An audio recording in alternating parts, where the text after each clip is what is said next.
Welcome back to another edition of 13 Cards Civic Exchange. We are back, and we have, boy, do we have a show.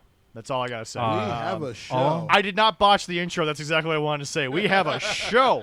But we'll be starting. After last night, yes. We'll be starting out, of course. Jessie has eloquently asked that we start out with the good, because there's a lot of bad to get to. There's a lot of bad. And Jessie wants to enjoy the good. So before... And another good thing, too, is we're testing this out today. We are live streaming through on YouTube. That's right. Right now. Yep. And it's awesome. And I don't know if did you guys see that we have one member on our Patreon. Yes, we do. Yeah. Thank you, Cal. Yeah. We love you. We appreciate you. All right. Before we get to the good stuff, though, this is breaking news coming into the world.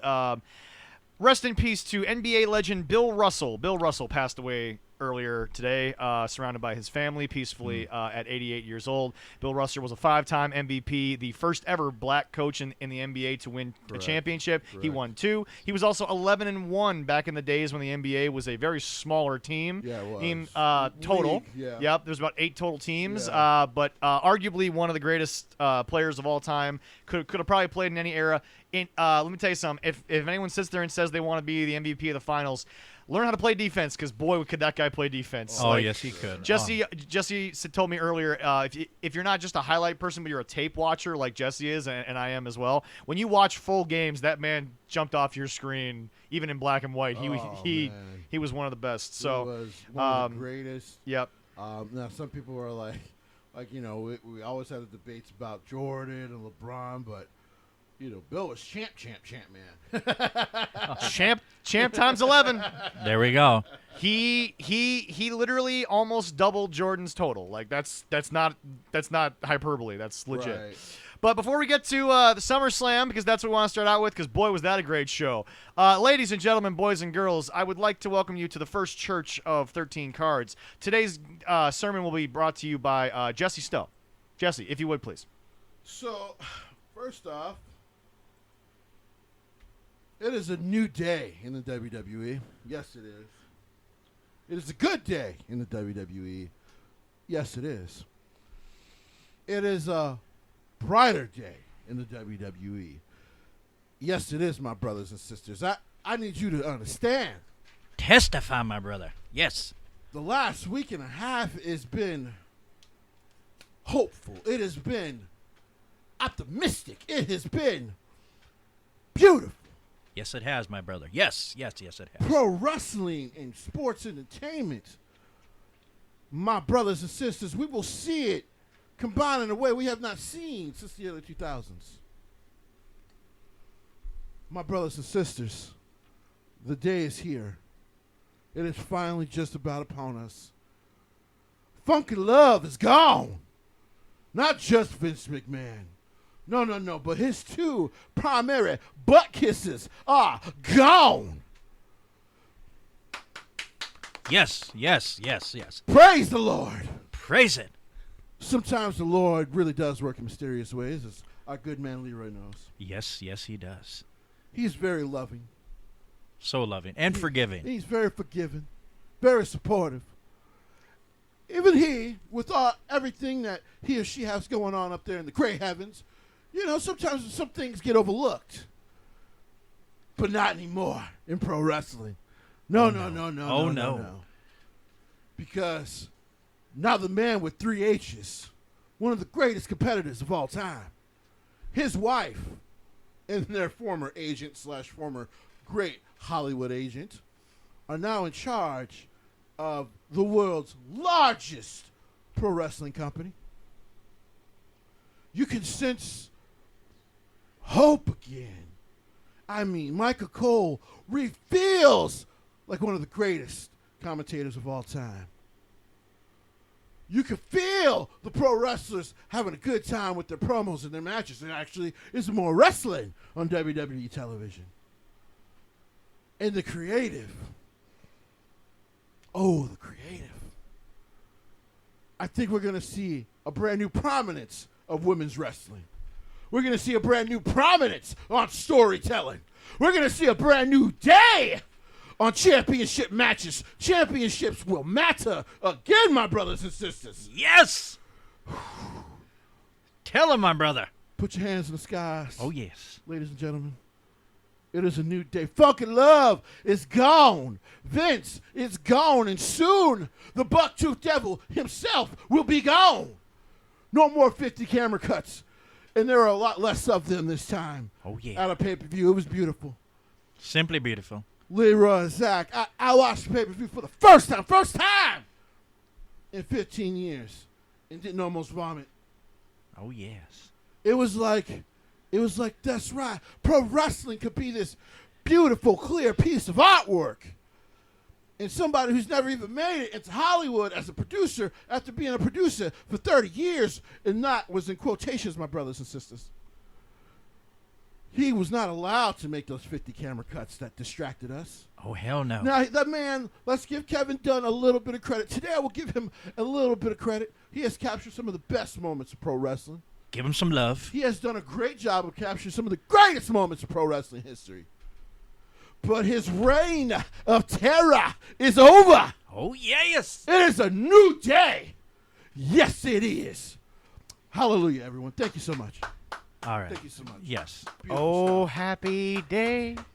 Oh, happy days. Oh, happy days. We don't have the Oregon sound, otherwise we're gonna go with that. That was something. Oh, That really right. was. So, for those of you wondering, yes, Triple H, the era has begun. We'll get into that a little bit more later. That but is the a first, hell of a way to start a the show. first, Great way. but Oh, before yeah. we even get to SummerSlam, the first official show in the Triple H era, minus Vince McMahon, was Friday Night SmackDown, the go-home show. Yep. It had 49 minutes and 20 seconds of total wrestling. The average of 2022 for SmackDown was 30, so it was almost double of what they had already had. That's good news for wrestling fans. Yes. Michael Cole also used the word wrestling, and I believe we are now just waiting for him to use the word belt. Which It's by coming. We're which by the way, waiting. Which by the way, Cody has said, I will gladly pay the $1,000 fine every time I say belt instead of title. We'll But, wait for him. Michael Cole seems to also be joining Jesse in his revelation of being able to commentate. He was fun for the first time in He 20 was in fun about for the 15 years. For the first time since the first WWE NXT UK pay-per-view. Yeah. Yeah, Yeah. He didn't have somebody in his ear. Well, you know, as you know, he still did, but not here's as the thing, folks. Michael crazy. Cole Right. Michael Cole originally was the commentator of the Renegade show. That's what he was. Yeah. Him and Taz on the For SmackDown.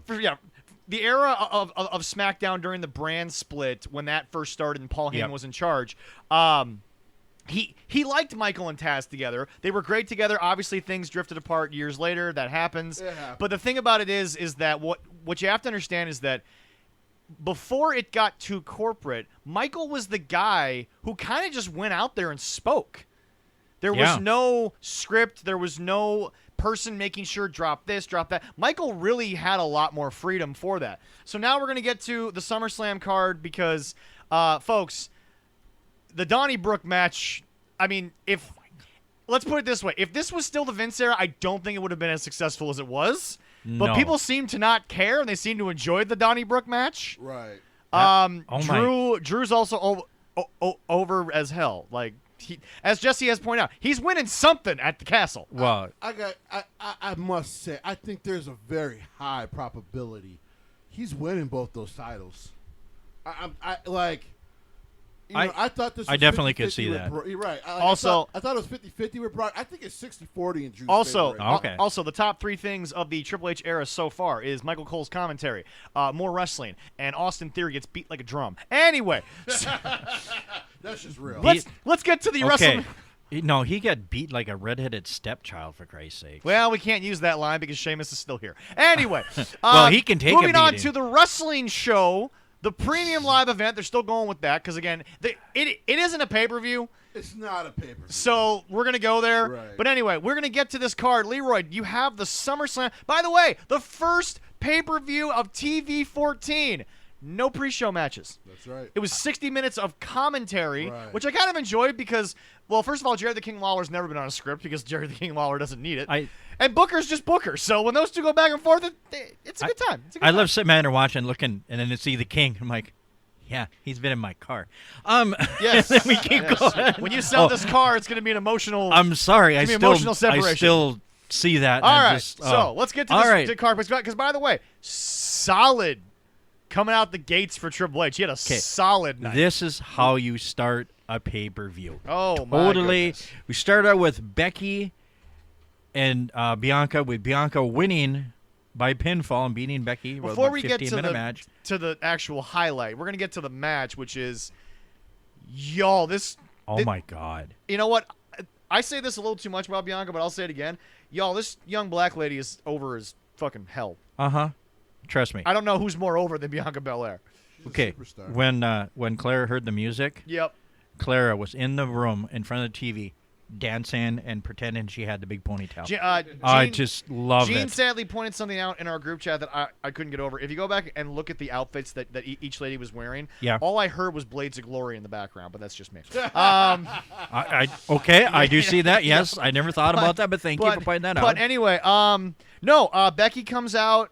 She's obviously still over. It's not just the music. Becky can definitely work the crowd. Becky played her role well.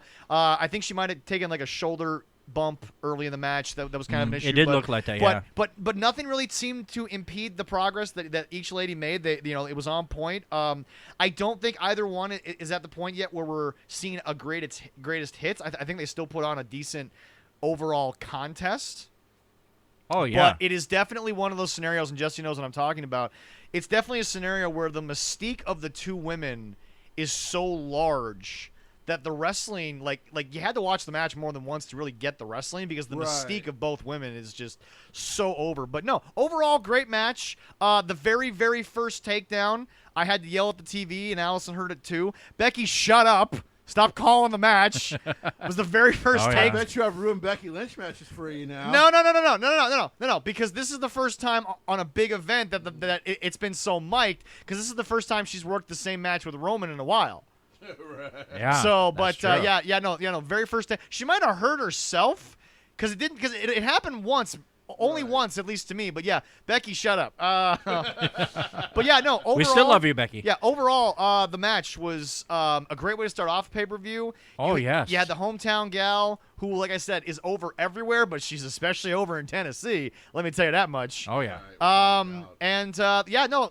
The crowd was definitely was into it. And yes, folks, they only filled half the stadium. It's an outdoor show. It's still summer, and it's Nashville. People are in Nashville to party.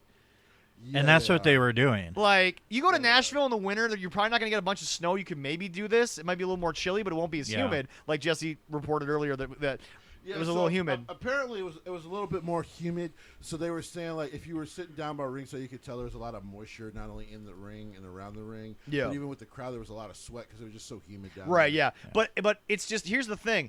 For an opening match, I don't know what else you could have asked for out of arguably two of the best just competitors in the world. Oh, yeah. And this match also, as we'll get into them later because there's a lot of bad to talk about. Folks, if you tell me for any length of time that the AEW women's roster doesn't need either one of these women on it, oh God, you are You're an smoking idiot. something that I'd like to take to remove myself from reality, because this was your opening match. This is how you do it. This was. This is how you do I it. agree with Leroy. This was banger. Yeah. Like, this is banger quality stuff. It was funny because I'm with a lot of people who are like, either they're going to allow them to have a banger match. Yep. Or they're going to let Bianca win in 26 seconds. Well, it's interesting you say that because Allison said something early on in the match that said it should have started just like last year where Becky hits it, but then Bianca kicks out. But Triple H is in charge now. Finishers are going to matter again. Right. Yeah. So you're not kicking out of a finisher until you're deep in a match and you've got the crowd with you. Right. Whereas I think since they saw it last year, Right. they weren't going to be as into it this year. Right. And then once we got past the 26-second mark, Allison was like, "Well, shit." But yeah, no. I mean, really, it's like the internet is getting to a point where people look at me and they're like, "Okay, can you just watch the match? Why do you have to bring up AEW?" No. I bring them up when they bring themselves up. I want to make that very That's clear. true. Right. But in this case, if you're someone that wants to say AEW's got a better, these two women alone walk into that locker room, nobody's more over than they are. Right. No. It's just not possible. No. And to think that these two women are arguably not hitting, I think Corey Graves said it, arguably not hitting their ceiling yet, Right. and Triple H is now in charge of their day-to-day booking? Good Lord, what are these two going to do for an encore? I don't know, but I what totally this agree. match also proved, and we'll get to this on Dynamite because good Lord, was that bad. Oh, that was terrible. Forget the ratings, Well, folks. It was bad. wasn't even- I didn't think we'll get to that. Yeah, look at that. That's no, later. No, but here's the deal. It proved something that happened at Death Before Dishonor, and we'll get into that a little bit later because a lot's come out from that.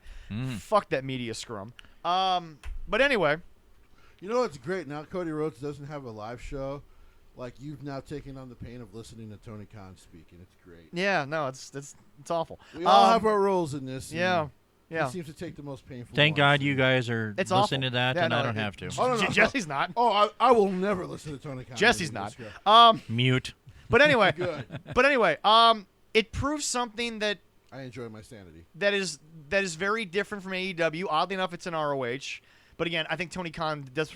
Tony Khan gave you a greatest hits of ROH. He didn't necessarily give you, Sure. he didn't give you a modern ROH. He gave you a greatest Like I said, hits. there's a lot to get into there. But We'll anyway, get into it. it proved this. I'll finally get to my point. You can hook people in the first match with a wrestling match. Right. You don't need gimmicks. No. You don't need furniture. You just need two good competitors that can go. I agree. Yeah. Figuratively speaking, Triple H, he reached out and he grabbed me by my nuts and held me there at that first match. I was not going to move. We're hell about to no. get to the moment that I popped for, and Oh, yes. trust me, it's not the moment that I think you're thinking. Anyway, so the match is over. They're milking it. Oh, yes. They're milking it, Oh, yeah. and all of a sudden, you hear the music that probably should have been playing before Jesse's sermon, or after, either way. Yeah, it could be. Well, we don't have rights for that. Well, now you can actually play Bailey's music, and you know it's Bailey because Seth kind of changes things. Right? Yeah. But that's the thing. Bailey's back. The crowd really did pop. Right. But then, once Bailey makes it about halfway down the Greek marathon ramp that they had, Long ass. That reminds me of a WrestleMania. It was that long. Royal Rumble in Phoenix was longer than that, but it was definitely narrower. yeah. Yeah. But anyway, all of a sudden, music hit, and I'm like, why do I know this music? Yeah. Oh, yeah. And I stood up, and I started doing what Mrs. Head of the Kick Club, does before a match where she stretches. I was like, I know the music. Then I saw the graphic, and I'm like, are you shitting me? Released not even 3 months ago. Right. She's Dakota Kai back. is back, and she's on the main roster. Yeah, she is. And she's still Dakota Kai because, like you said, Jesse, she had that name forever. But then Right. she gave the rights to WWE when she went Right. to NXT. But that was my pop. Now we're gonna get to Jesse's pop. I popped All of of a it. sudden, Yes. They Jesse went down a with little the bit. same music as well. Io Sky right. appears. By the way, unlike everyone else, I understand the name change. It's a very simple name change, so they added the Y, so people would pronounce it EO. Yeah. And Okay. then Sky is just so. For those who don't know, the nickname Genius of the Sky is still there. Yeah. So I'm guessing Triple H has figured it'll be easier Oh yeah. to Yeah. just make But it EO but just Sky. okay. So gentlemen, your first impressions when you saw because Bailey we kind of got. Bailey. I mean, to be fair, Bailey probably should have returned like 5 months ago. But Oh, she should have. Yes. with Dakota, I actually was genuinely surprised. Well, you had to be. I was genuinely Because there was rumors that surprised. people were going to come back, but then we'll get to his comments a little later. Tony said what he said on a podcast about certain people not jumping ship, but this was somebody who, by the way, Right. this is someone who the AEW talks seem to have fallen Right. through, and they fell through really early. Right. Here's the thing. So, it was great to see her back because it was once again it was one of the terrible cuts they made. Well, she asked. Well, she asked because I think she realized what was about to happen She- and she wasn't going she- to enjoy what was going to happen. The old saying, she saw the forest through the trees. Right. Yep. And then EO, Well, Io was the shocker because her contract was up in 2 weeks. her And as I told completely Allison, up. there's no way she's leaving if she just made a big debut on a big Well, four. if they both made that No. kind of debut, they've both resigned. Exactly. EO's contract will probably come out later. Right. So It's just Jesse. I got to give you a little bit because you were the one that pretty much thought. Now you didn't know Triple H was in charge when we broke the news, right. but she was the one that I said she tweeted back at Dave Meltzer Right. the throw up emoji because Right. Dave was the one reporting it. Well, he only reported the rumors that we had heard that, because at the time there was still that was, like I tell people, that was actually before Vince retired that Friday. Right? Yeah. And the rumors a lot of us were hearing was like, she's probably gone because they haven't come up with any plans for her. She did a couple of dark matches. Yeah. And there's a great chance she's going to go back to Japan. And I was just like, well, this is going to suck. That Triple H is going to lose another great one that he got. And then Thank wrestling God that Triple H got in charge before the contract Triple was up. H is in charge now, He listens to us, and and not referring to Triple H. it was almost like a sign of light. Well, I posted on our Facebook multiple times. Okay, I'm even starting to be a little creeped out that maybe Jesse is writing the current state of WWE outside of the actual creative because There is a chance. I have a doppelganger there who I have a psychic connection to, and I just You might? yeah. It was amazing watching these three come out. And by the then- way, EO works great as a heel. well, she works better as a heel. Now it's funny because of course when they got her from Stardom, she was a massive babyface in Stardom at that point. Okay. But she's actually always worked a lot better as a Kenny, heel. Unlike her husband, Kenny, Stardom works if you bring over the good wrestlers. There you go. It's not even if you bring over the good wrestlers. Is if you can get them to adapt a little bit. Yeah. And allow them to adapt and still be themselves, they'll get over. We're not going have to your get to little- the G1. I don't. Your little grubby fingers. You can go on an evil rant when we get to the G1. Your little okay, weird Canadian grubby fingers. You make Canadians seem creepy. yeah, right. You give Canada a bad name after Kevin Owens and all these greats have given it a great name. That's true, yeah. But they get in the ring, and by the way, Bianca's reaction to each one was phenomenal. Bianca sold you. Because Oh my- yes. the Dakota one, of course, was a surprise after Bayley, who she's had history with. Yeah. And then the Once Bailey walks out, you're like, okay, that's where we're going next. I get it. And then when Io walks out, I love the reaction because Io, I think, was the last feud before she got called up, Yes. and yeah. it was actually a look of fear. Because if you remember anything about that feud, she could never beat Io. Right. So it's like I said, it's very intriguing. Now it's funny. Johnny's a great troll. So they went to the show, Yeah. but of course I don't think they've yet to resign with the company. No. And a part of me, it was funny when Io came out. I'm like, if Candice LeRae slides in this ring next to Bianca, I'm gonna lose my collective shit. I think Nashville would have lost their shit. Like, Oh, yeah, because definitely. it would have been like, well, first of all, she's back, which is awesome. Triple H got her back. 2, oh my God, we're gonna get Io and Candice on the main roster. Are you kidding me? Give those ladies 15 minutes. They're going to give you an absolute banger. Apparently, Leroy's losing his collective stuff. But right then now. Triple H comments Something. on but then Triple H live tweets during the show, "Oh, we're not done yet." And Allison just goes, "My dude, what? No, Hold shit. up. Back the train up." By the way, that's how you know it's a new day in WWE. Live tweeting. The guy who's running the creative is live tweeting the fans while he's running the show. Next match, please, because Okay. folks, let me tell you something. I can't go into that moment any more than how I felt about it in the moment because it's Right. just it hasn't fully set in yet that tomorrow night, and I get to watch, which is nice. Tomorrow night we're gonna watch the first Monday Night Raw of the Triple H era, and that's the show that did almost 2 million going into SummerSlam. Right. Like, okay, Well, okay. They're gonna hit 2 Jesse million. said a year and a half ago on this show, you said, and I quote, "Catch Raw before you catch SmackDown," and they were getting there. Right. Dynamite was. 1-9 though. You start averaging 1-9, and all of a sudden Raw's back in territory of like, oh, you ain't never catching these guys again. But like I said, we're gonna get into AEW. Go ahead. All right, next match. Yeah. After that, they did a good job with the second match. After coming down from that moment. Yeah. This crowd was kept happy all night, which I did not expect coming. Yes. Well, Triple H can book a show, and and he had to still run with the same card that was put before him. So, which by the way, wasn't awful. I don't know why people said it was the worst SummerSlam card ever. I mean, like it wasn't that bad of a card. There's some people taking heat for their negative comments on SummerSlam because it's just like you're being biased right now. Yeah, definitely. They clearly have put in work. Go ahead, Leroy. All right, then we had the next one with The Miz going against Logan Paul, and Logan Paul with his debut beating The Miz. The debut singles match. Debut singles match, I should say. I said this on multiple wrestling sites. I got some blowback for it, and someone even said stop making it about company versus company, but they put themselves in this place.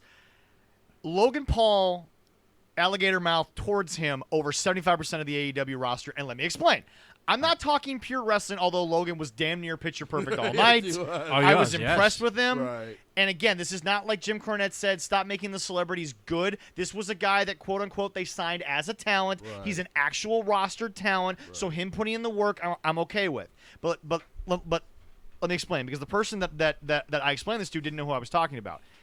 Alexander Hammerstone was right. And that's all I can say, but let me explain. Yep. He didn't know who Alexander Hammerstone was, the guy that I was talking to. Alexander Hammerstone is a WWE... The Greek god of pro wrestling, you mean? Alexander Hammerstone is a one of them, WWE-looking guy. You do that, pick up your chick banger and leave her with you after he's done and just go like, and then walk away. Alexander Hammerstone... The guy who totally has probably been in some porn movies you've never seen before. Maybe. Yeah. Go ahead, say his name again. Okay, yeah. Alexander Hammerstone. Who will probably be the next Thor, because he looks like a damn Thor. All right, go ahead. I'm done. Go ahead. He was at the top of Jim Cornette's list of guys that should have been signed the first time AEW had a roster. Because let me tell you something. Oh, yeah. Because let me tell you something. You would have had 2/3 of MJF's faction over. I was about to say, the only other guy you would have had to get is Richard. You would have actually had most of them already. You had Wardlow. Yeah. But anyway. Cody was half affiliated Yeah, back in yeah. with it, like, There we go. But just anyway, he said when Logan Paul signed and it became the most liked photo in the history of their Instagram, their Twitter, you name it. Right. To all of you indie guys who are angry at this, he's already in better shape than you. Right. And he's already more over than you. Oh, for sure. And Now, he took some booze when he came out. He did. It was, like I said, the toughest job Triple H really had Was making Logan Paul look at the face. Logan Paul baby face. One thing that Jessie, I don't think has seen, but I was going to laugh at because Allison laughed at it. You put up a picture of AJ Styles and Logan Paul, and what do they have in common? Two wrestlers who did their best work in Japan. Or I guess for Logan, he's that two guys known more for what they did in Japan. Well, one way more positive than the other. Yes. One will probably get killed by the Japanese government if he ever sets foot in the country again. The other one... He's probably going into their pro wrestling hall of fame. Exactly. But anyway, no. Before we get into this, to this match, because Jesse's got a lot to say about it, Sure. Alexander Hammerstone was right, and he's part of the indie crowd. Yeah. Now, folks, very few people in the world are in better shape than Alexander Hammerstone. I'm going to put that out there right now. Can't name any. But he wasn't talking about himself, but he was talking about the rest of you who, quote unquote, take the job in AEW, a la Adam Cole, and don't take it serious. Like, give him credit with this match. Logan Paul clearly came in and took it seriously. Right. Logan Paul was actually very good. And I hate that I'm complimenting that guy. Well, so let me start by saying it hurts after watching last night, late in the night, because I had a band practice last night. Yeah. For a band that's changing its name. And, so I'm watching it middle of the night. Also, as I'm trying to catch up on the G1. Unfortunately, guys, we're only going to be able to do 2 nights for you today. We will catch up on the rest of them because I will catch up on the rest of them. So just give me a little patience. Yeah. They come on at like 2 a.m, guys. Yeah, it's The hard. fact that I'm even up that late is still a blessing. Yes. You're no longer a spring chicken. I am no spring chicken anymore. I am sawing logs hardcore at that time. Yep. Because the old man needs some sleep. Right. Yep. So here's the thing. Damn. I got a lot of respect for Logan after this. I agree. I didn't think anything was capable of ever making me give respect to him ever. For anything. I have it now. I have it now. Now, people are like, well, what's the difference between him and Bad Bunny? Well, Bad Bunny I liked as an artist. And I think a lot of people kind of already liked as an artist. Yeah. But because he was willing to put in that work, take those bumps and all that, it was just like, yo, love. Because he didn't come in and BS his way through it. He said, I'm going to come in, I'm going to work my ass off. I'm going to take the bumps like the wrestlers do. Yeah. You don't have to worry about protecting me. This is your world. Yeah. I need to respect your world. Yeah. And so everyone was like, much love to Bad Bunny. Yeah. Logan Paul, you were like, all right, Miz has just got to get him safely through this thing. And yet, Logan actually clearly worked his tail off. Yep. And they came up with story beats that worked. Now, it wasn't. Some people have said it was crisp. I don't agree. Some people have said that he was the more entertaining of the quote-unquote kind of like non-wrestler guys. We'll get to Pat later. I don't agree there. Yeah. But because unfortunately for Logan, Pat is also he's done 5 high-profile matches. Well, not only that, but Pat bought a ring long time ago. Oh, yeah. And has been taking bumps off it for a while. He's been practicing. So, first of all, the frog splash was perfect. Picture perfect. Oh, my. You can't. I felt that. Yeah, Picture like, perfect. Oh, my God, I felt that. You can't do it any better. No. And he actually, I actually saw when I watched the replay, he actually was able to turn slightly. He was able to adjust. Because he had to in the air there. Now, oh, he's my, lanky, so that's kind of hard to do. He's Logan, very lanky. Yeah. Logan Paul's a big dude. Yeah, he's very lanky. He's a fairly big dude. Took the bumps from the Miz like a champ. Yep. Because I mean, Miz did not lay off of those kicks. Oh, Those God, kicks no. in the Oh, corner no. just were hard. But okay. Can I also say this? I'm not saying it was American Dragon quality, but the kicks from Logan actually looked good. Yeah. It was the punches where I'm like, is he actually like punching him? And then so I had to go back and I kind of kept like rewinding. Like, is he shoot punch? Because these look like shoot punches. Yeah. And then I realized as he was getting ready to hit Miz, he was slapping him. Yeah.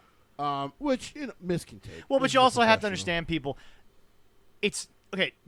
Jim said this 1,000 times, and it's something that he always criticizes in AEW. Trying to throw a punch in wrestling, it's an art form. Oh, yeah. Yes, it is. It really, really is, and that's why Jim gets so now, angry. unfortunately, Jeff Jarrett did not throw one because he used to throw one of the sweetest right hands in the Yes, business. he Oh, did. yes. Oh, my God, yes. Oh yes, but then He'll be doing that tonight. there was the. But Yeah, then there we'll was talk about the that right later. hand. But then probably the two best working right hands I ever saw was Lawler and Bobby Eaton. Yeah. Yeah. When you talk about Bobby Eaton, I mean like Bobby used to throw a punch and then they'd make a sound and no one knew how he did it. Right. But he never actually hit the guy. Right. Yeah. It was just beyond shocking. Right. But no, this is one of the better worked celebrity matches. And Slight rant from Triple H did it again in this show. yeah. He really did have more surprises for us. Yeah. AJ Styles. Hold on. We have to Go get ahead, there. go Ciampa ahead. gets tossed. Originally, Ciampa says yeah. no. He sits down. Which I And thought the- was great. And then that's all of me. a sudden- I'm waiting. I Yep. was waiting and then for the somebody. music hits. Now you can go. And AJ Styles music hits, and he comes out to get Ciampa out of there. And the way commentary talked about it, I think we're gonna get Tommaso Ciampa versus AJ Styles. Pause. Repeat what you said.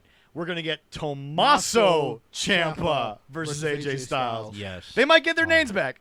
I think Tommaso's gonna get his name back. Unless they've already printed merch, then we have to kind of just accept the fact that. I haven't seen anything on WWE Shop for him yet. Okay, fair enough. No, neither way. So, yeah, yeah. so he's one of the ones. Well, by the way, it's not like Triple H cares. So here's what I mean. Think about it. before they finally gave Aaliyah an actual name, she had like 4 in NXT during all that training. This is true. They didn't actually finally give her a name. She was in a tag team I said this. merch. Interesting you bring up Aaliyah. I said this on SmackDown. Did you notice her ring gear? I'm serious. No. I don't remember it too much. If you go back and watch because I was this actually Friday, impressed with the fact that they gave Shotzi the win. And right. I went, Oh, yeah. okay, yeah, Triple H is in Yeah, charge. you know. So she had been coming out to very thin, skimpy ring gear. Sure. She had the same thing on, but where we normally saw skin and it was like, oh my God, there's only a little bit of material to Sure. pop. It was blackened. Well, yeah. She had less revealing stuff, and they let her kind of just go out and be a competitor as opposed to. Because Triple H was, of course, is always more focused. Listen, he understands that the look matters. Oh yeah, Guys, this is Triple H. This guy was obsessed with how he was presented when he was around. Oh yeah. Oh yeah. That's an understatement. that's a loosely Some nice term about monster that. Yes. understatement. He also is big on focusing on their in-ring and their story. Yeah. So to me, that's not. If that is the case, and I'll go back and watch SmackDown. Yeah. That's not a shock. But that's just it. It's just But it's subtle. You Logan don't really Paul. notice Yeah, it. Logan Paul did great. I'll give him his due. He put in the Oh, work. yes, he did. And again, everything about this match was very safe. And when you just let Miz wrestle, I don't care what anyone says, he is the best in. And I'll say it because a lot of people don't ever like to give him the best for anything. He's the best guy at making the crowd believe what he's doing because he just doesn't give a shit. I mean, Sean Spears probably had the best tweet of the night about Sean Spears of all guys.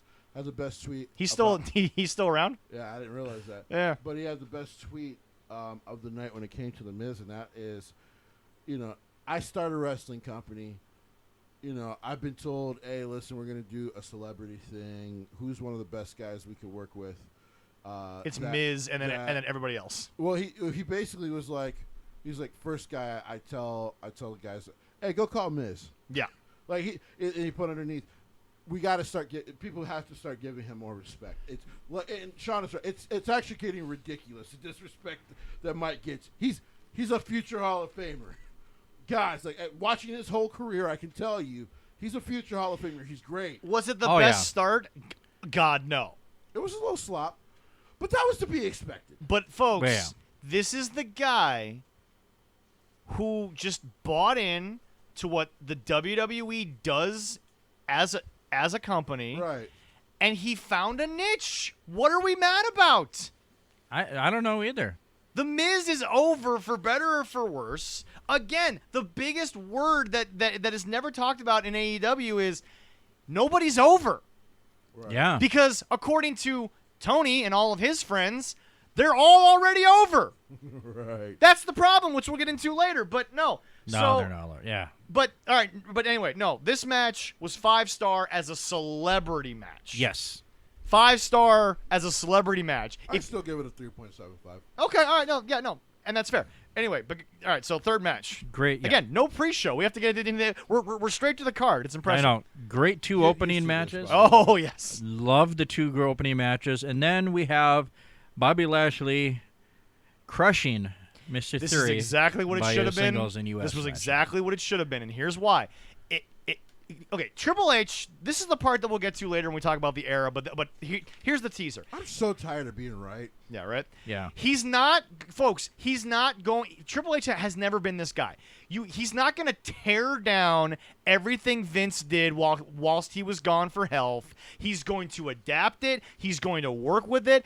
And Triple H is the last guy that agrees with the statement, we're just going to end something because we don't want to do it. Right. He's going to at least tell the story out. Right. Theory is still probably going to be a successful Money in the Bank cash-in.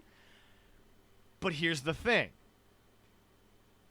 You are creating a potential challenger for him in Bobby Lashley because when Theory finally wins the whole deal, Bobby's going to be like, man, I whooped your ass when the lights were on.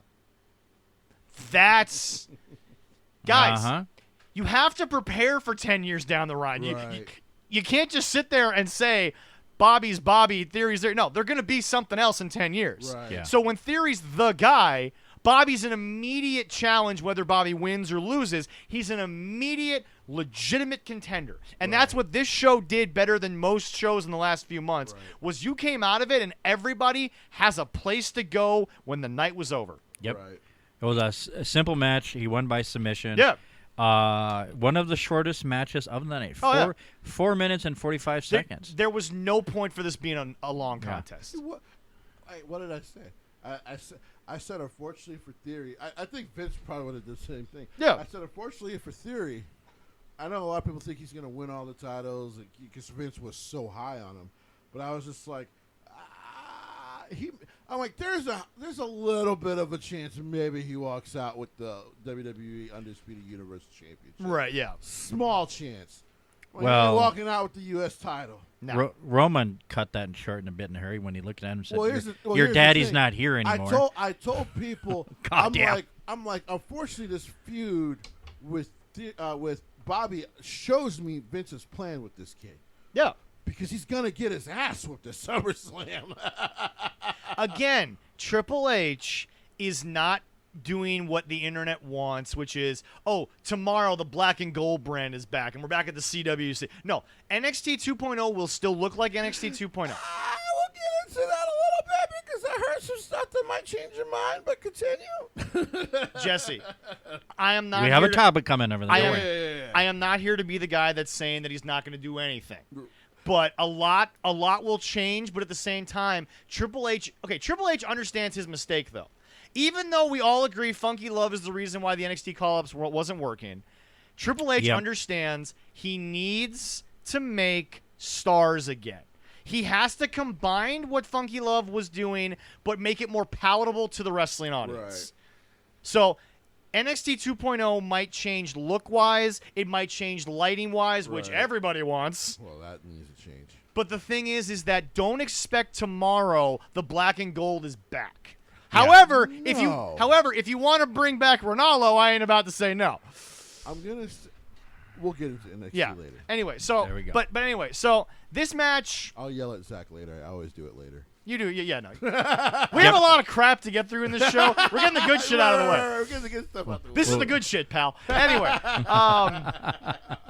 it was a good match. I enjoyed it. Yes, I did too, yes. It was a good match because, again, guys, just because it's a pay-per-view, it's not about everyone deserves 20 minutes. You still have to tell the story. Right. But it's about how a squash happens. It's about how you get to point B. Right. And Triple H gave you a situation where Theory is a shit-faced heel. You want to slap the taste out of his mouth. That's true. He didn't look bad because of who he was up against. Right. Now, And if he gets beat like that by Rey Mysterio, the size thing is a problem. That's But true. there's no shame in losing to Bobby Lashley when he is Bobby freaking Lashley. No. He And- is the Almighty. The almighty Bobby And Lashley. Theory did tap out very quickly the few times that I seen him putting in Hurt Lock. He's the chicken shit. He tapped out quick. that- He's like, come on, let me go. Because That's what you do. you know what? I would tap out in about 30 seconds. Oh, yeah. Oh, I tapped out before he put it on. Because guess what? I Like, know I'm what done. Bobby can do with that thing. I'm done. Yeah, you'll kill me. I'm done. You say 30 seconds. I'll give you 5. Yeah. 5. Once you feel that neck lock up, it's over. I know. See, then I got to be able to move my hand again. Exactly. See, that's- or play dead. So yeah, exactly.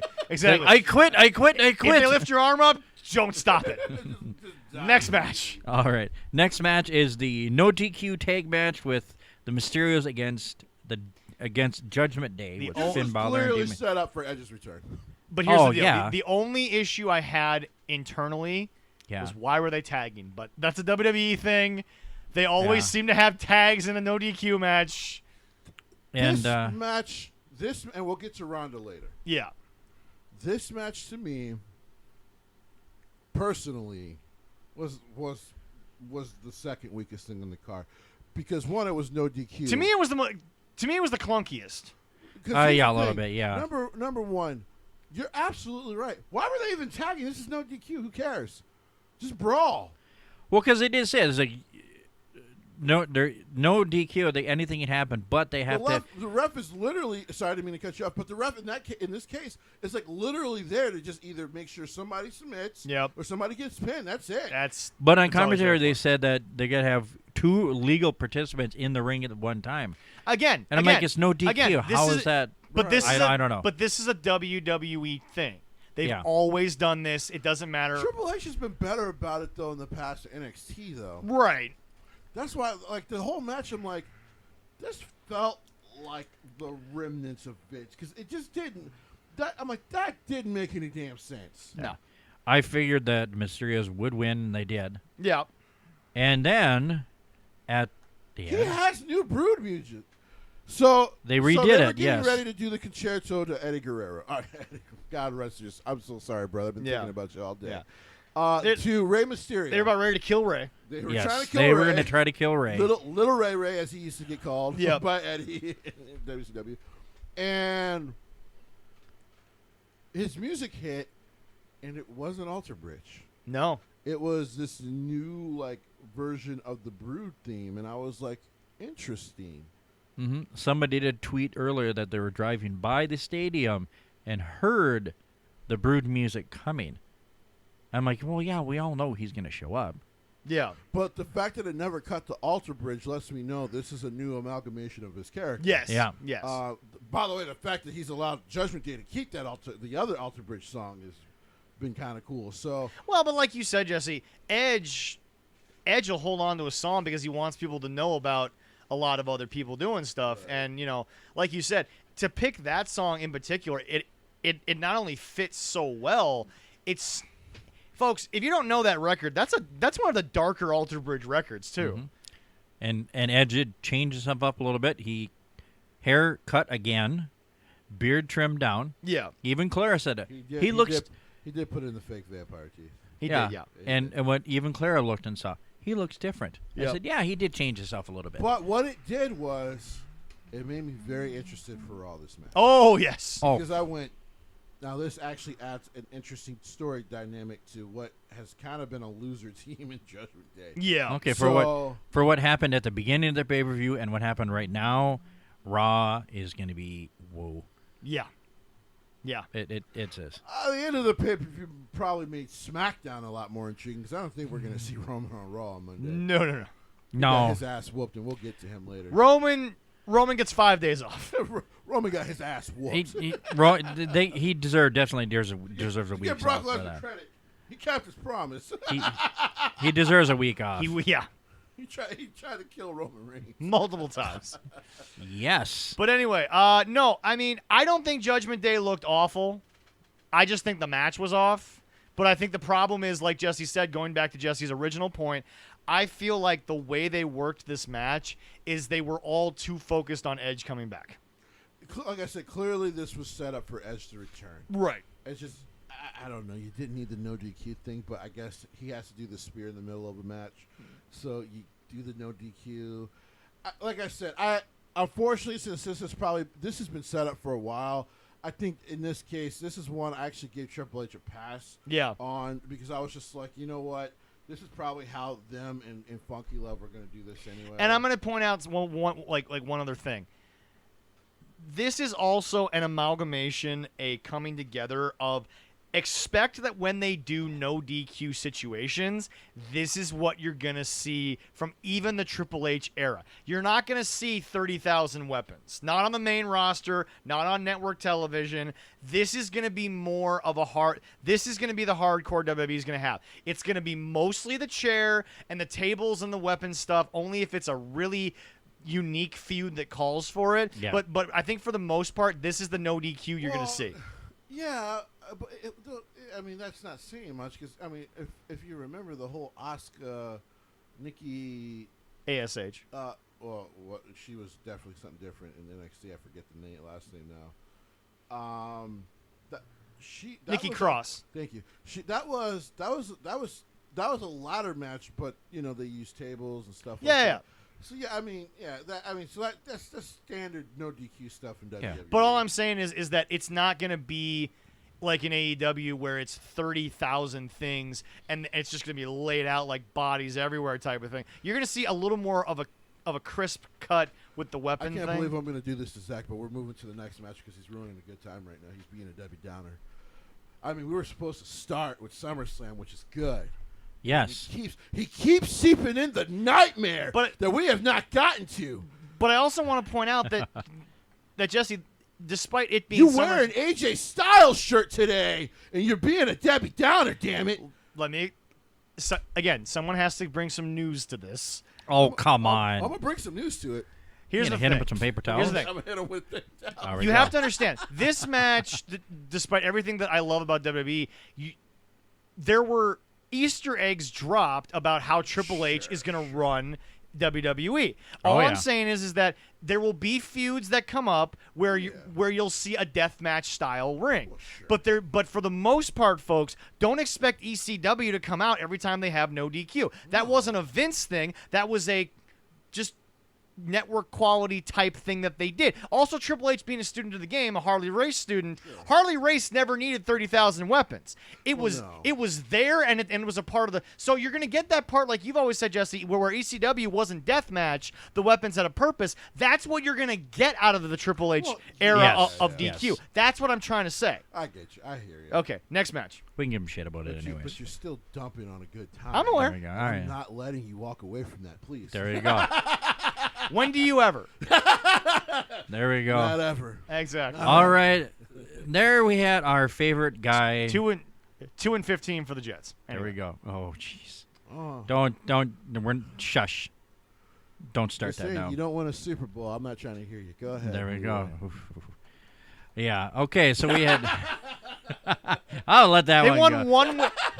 They won one with Broadway Joe. I mean, that's almost as embarrassing as winning one with Aaron Rodgers. I mean, but you can also like go to 4 and never win them. Well, yeah, that's true. Boys, You can also boys, go to boys. back-to-back AFC Championship games and lose to the same oh my team. God. Or you Oh can my. have a championship caliber team and still not make the Super Bowl. We can keep doing this now. To be fair, I'm going to folks, do it a lot in December when I go to that game. yeah, no, you are. To be fair, folks, this is one of those work things between me and you. We're just fucking with Leroy. Go ahead, next match. We're just fucking with you. Shut up, both of you guys. Damn it. We're just fucking with you now. Oh my God. That's all that was. Bastards.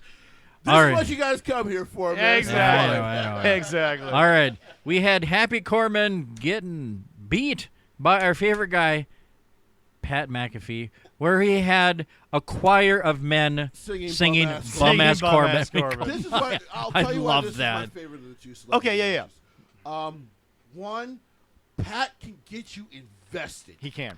Oh, God, Because yes, he can. you like Pat McAfee. You do. That's one. You like, do. You actually really like Pat McAfee. And two, Baron Corbin just plays an unlikable douchebag so well. He is his character is everything Pat has said. He is one of the most unlikable pieces of human garbage. And you know, it makes for a great show. Yes, it does. you know, watching him on SmackDown when Pat got that nut shot from a Corbin, I totally understood from his point of view and how he felt. No, see, you didn't, because here's the thing. Regardless of what happened, But I didn't go try to wrestle No. Darren No, afterwards to either. be but- fair, see, Darren gave you what we call the slap shot, nut shot. Yeah. he also technically gave you somewhat a fair warning, as Jesse has reported. They don't tell Pat shit. Yeah, I know. Pat didn't get hit. He literally shows up but- and then he puts on the headset. But he I- took a full foot to the balls. yes, But I understand getting hit in the balls True, you do. you do. with Pat. Now, I was right there with him. And by And the I way, did not mind by him the way, doing it Jesse, back. We forget how quickly we forget. You know what it's like to be beaten up by the Corbin family. Yeah. You do. I know how it soon feels. we forget. Yes. I don't. WrestleMania 40 from Philly. Leroy and Pat McAfee versus Darren and Baron Corbin. Poor Pat. God, I got to start training. Yeah, you gotta start training. We- Shit. We ain't got that kind of time. Anyway. I don't think you could take one deep six. I probably could. We'll see. That's right. about it. All right. After that, All right. it would be dead. Literally. Anyway.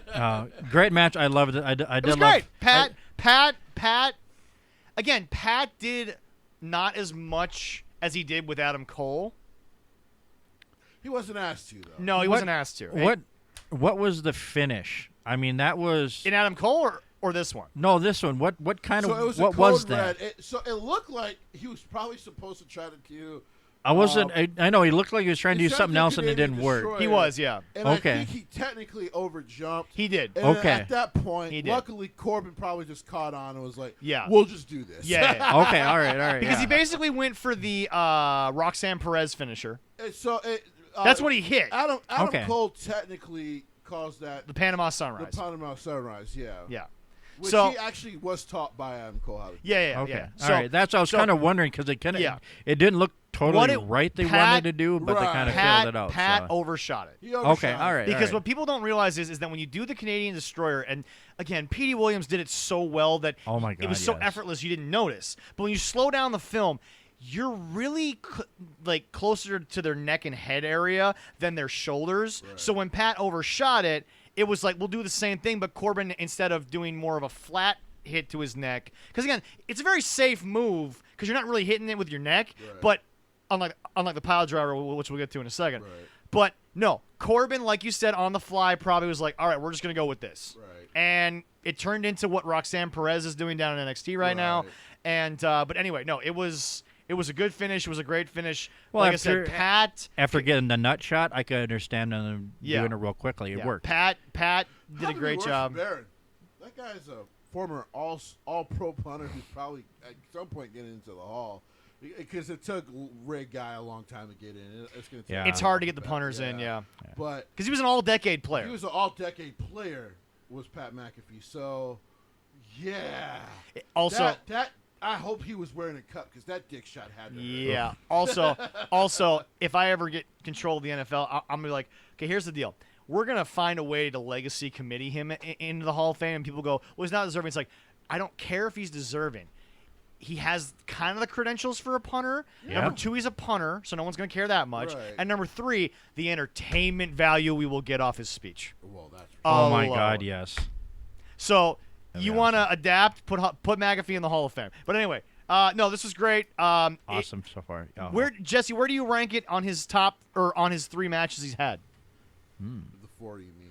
He had 4. Yeah, sorry. Number 2 it. To be honest, number 3. Really? Okay. Yeah, Alright. yeah. You still so it's still the Cole match. So That the- was an unbelievable match. the first one with the one with Undisputed Era still is number 1. Right.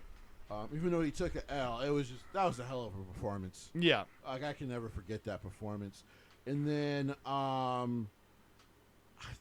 the stuff last year with Theory, or this past year in WrestleMania with Theory and Vince was really good. It was. Yeah. It was really good stuff. Yeah.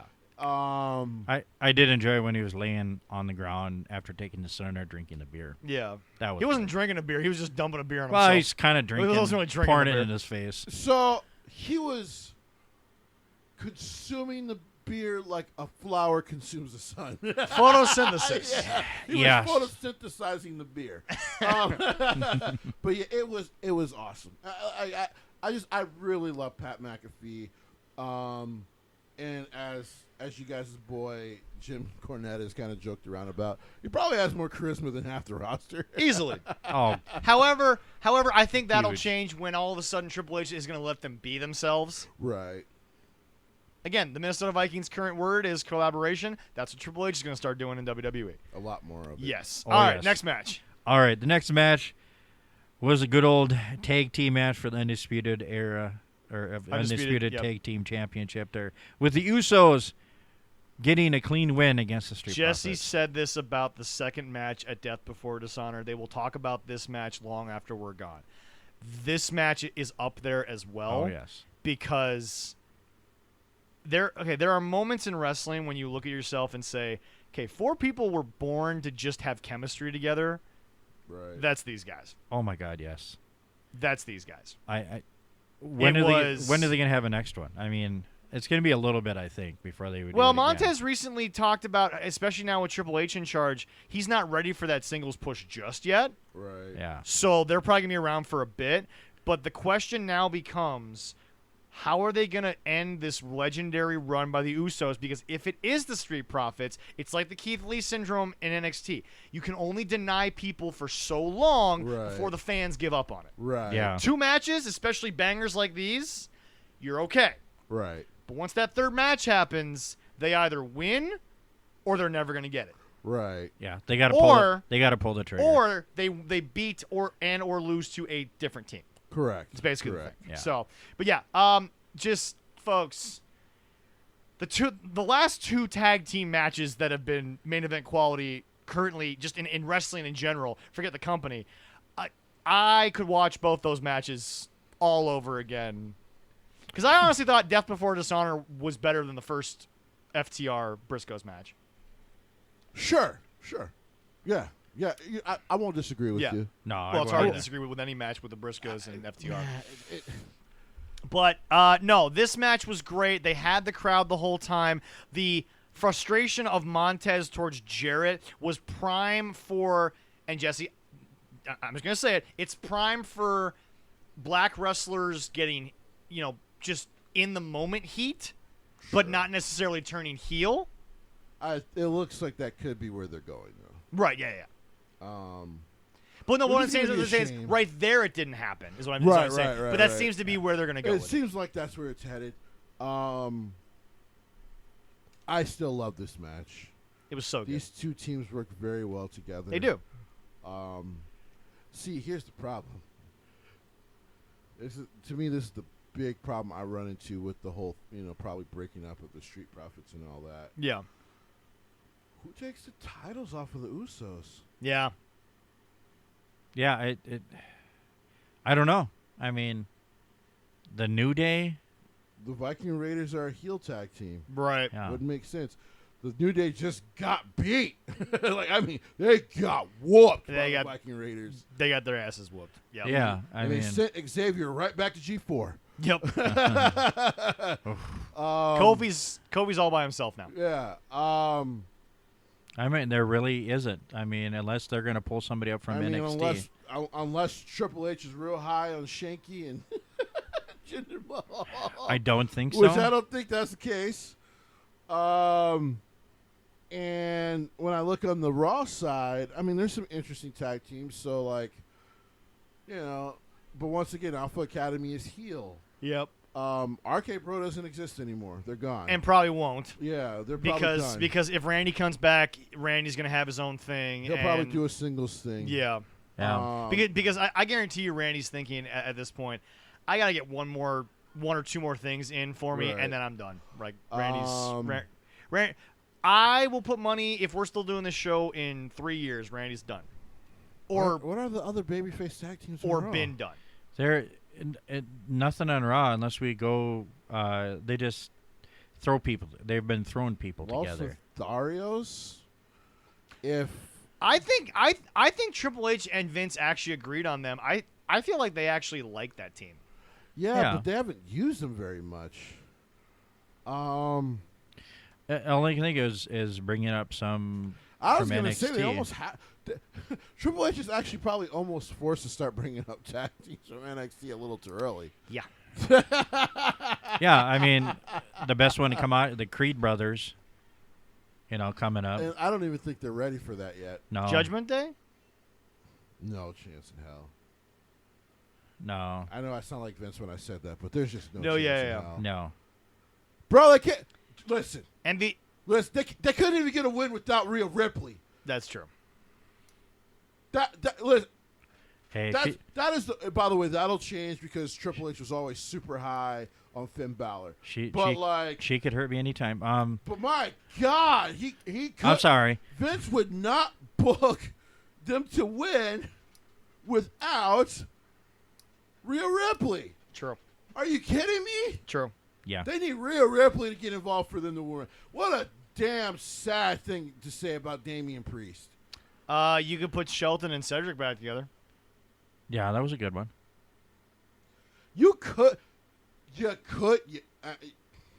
See, babyface hurt business though would be weird now.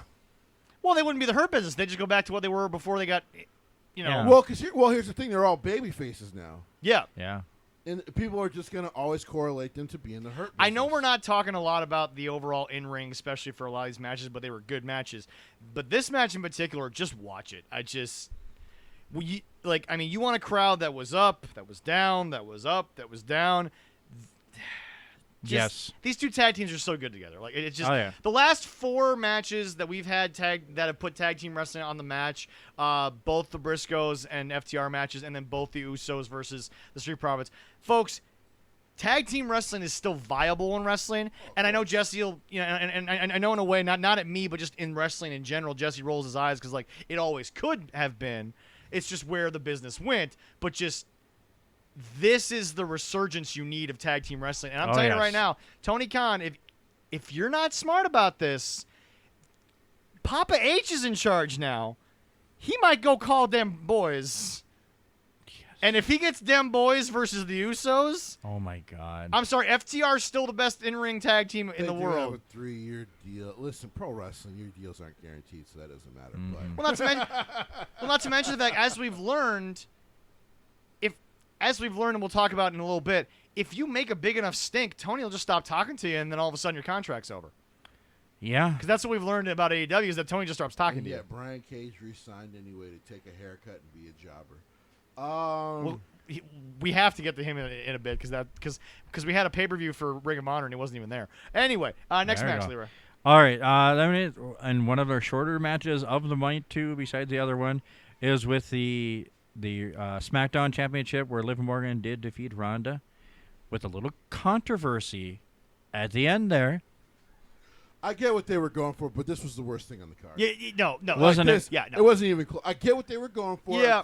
Apparently, the report is they cut this match because Logan and Miz actually overran their time. Ah, okay. Which, by the way, Triple H was trying to still keep it to 3 hours. Which, by the way, I agree with the internet. Just start cutting the packages that you show on the first hour pre-show anyway. That would It's work. the same video package. Yeah. I did. Why are you showing a video package for Charlotte Flair? We already know when she comes back, she's one of the biggest stars in the company. Kevin Owens, I get, because you're just let people know Kevin Owens is going to be champion again. People. Oh yes, he's insanely high. a on Kevin Owens championship run with Triple H fully in charge. That'd be awesome. I'm sold. Yeah. Otherwise, not a great match. The way they end it, I don't know. The problem is for me, and the Maxine male models thing is only working right now because one, it's backstage, and two, it's still funny. When it stops being funny, yeah, I'm not gonna like it. And I do everybody like- thought LA Knight was gone, but no, he is back. that I was happy. no, he was gone. That was a Triple H call to put Yeah. him back. I was gonna say, I think That Triple was a H is Triple like, H yeah, no, call no. to bring him back. It's okay that this is a 4-piece with your quote unquote sister. Yeah. At some point, they have to wrestle. though. Exactly. Yeah, them in the water. Yeah, Aaron was a little disturbed Oh. with that. That was a Aaron did not like that. that was a one. lot. That was a lot. That was a lot. That was a lot. And never also, before I would drink Nestle Also, water like we are that, not but affiliated with WWE, so I can say this: Pure Life water is shit. Yeah. Well, I guess The- they're not getting that sponsor. The only soon. like here's the deal, folks. If we get The only thing worse. this, would be all right. The only thing worse is Ice Mountain, and that's only because Ice Mountain is literal piss. But We anyway, sell that at- literal, but it is. it tastes a lot like it. It Wow. tastes like bath water for sure. Yes, it does, and not the good bathwater that apparently is sold on the internet. I get a friend that likes that. We got too. some weird I ass don't know. people on the internet. I don't understand that. Belle Delphine made $100 million from bath water, bro. She did. Yep. Yeah. Guys, just go to porn. Sorry, go ahead. Speak Leroy, Just, before I yeah. say Pornhub. something I can't take Yeah. back. Gotta love it. All right. Please, take All it. right, not the Yep. greatest match. 4 No. minutes. It ended, and then after that, They Liv look like shit. Yep. yeah, She got dominated. Yep. Now, to be fair, it is Ronda Rousey. Yeah. You expect that. Yeah. But like, damn, you let her get no offense. we'll see what happens on next Friday. Here, we'll see. Well, Triple H now has the full reign, and he gets to make whatever card he wants. He gonna need to save this. That's all I gotta say. Yeah, I hope he does. I think the way it came off for Liv Morgan, he'll find a way to start. Oh fixing yeah. it. He'll tell that story. and Liv find is a way still to- over. There's no Yeah, question about yeah, that. yeah. Oh, yes. It didn't kill her standing on the card. No, it it's just it was just a bad ending. like it made her look so bad. Yeah. So go ahead. All right. Well, I think, then we have. before you go on, sorry to interrupt. No, I fine. think they tried too hard with the underdog story. Like, okay, the underdog maybe. story. Okay, the underdog story works until you become the dog. Right. Now that you're the dog that everyone's chasing, the underdog story has to stop. Yeah. Well, the underdog champion story can still work. It's just They beat the crap out of it. they also. I mean, but you also probably needed to turn Ronda heel. What a mess Vince created. Yeah. There you Go go. ahead. Yeah. Talk about a mess. The way this next match ended, yes. Wow. They just destroyed everything. But this Before we get to that, okay. once again, cool Triple H segment. Not the Drew McIntyre stuff was awesome. We'll just he's probably going to be champion. But So they Seth. introduced Kid Rock, who, by the way, on the edited thing, they try to edit out the fact that he gave them the middle finger. Here's the thing, guys. When you invite trash to your event, they do trash shit. Kid Rock hasn't been relevant in like 10 years. Then he made out with that So chick next to him that he brought with. that's a TikTok girl. I saw that it was a TikTok girl. She's a comedian or Yeah, I can't TikTok remember girl who that it was was. on there. Tawny something. I I'm forget not, her name. I'm not on TikTok, so. And She used to be on Vine as the weird. She's actually very pretty, but she does. That's a character of hers. Right, But yeah. that was kind of First weird. of all, Kid Rock's trash. Let's just get that out the way. You guys can go to his bar in Nashville. That's fine. Support his businesses. That's fine. But he's garbage. And I just got to smoke weed with the guy. He's garbage nowadays. That's one. He was alright back in Two, the day. I thought this was really cool. So basically, apparently WWE does watch indie wrestling because our good buddy Eric Nordstrom totally just did this at one of his last shows. And we won't give away which segment he did this on, but so Riddle comes out the crowd, which the camera smartly doesn't catch at first. Yes. And they have security playing up. He wasn't supposed to do that. He wasn't even supposed to be there. Right. And he basically calls out Seth Rollins. Seth, of course, comes out. Everybody, all the authority figures. By the way, this is how you Looking make it. like Mr. Heat Miser. By the way, Oh, yeah. making your authority figures look babyface by Yeah. trying to come out and stop Seth, knowing how hurt Yeah. Riddle is. Like, don't go down, Seth. Don't go down there. And at first, he acts like he's not. Then they start running. They have a brawl. Yep. Unfortunately, because Riddle's hurt, he gets his ass stomped out again. Yep. Which Which, by the way, pause for a second. Folks, Seth is not a dangerous wrestler. He does not need to be fired. He does not need to be fined. He does not need to change his style. The injuries that have first of all, Seth Rollins has been in wrestling for what, 20+ years now? like that.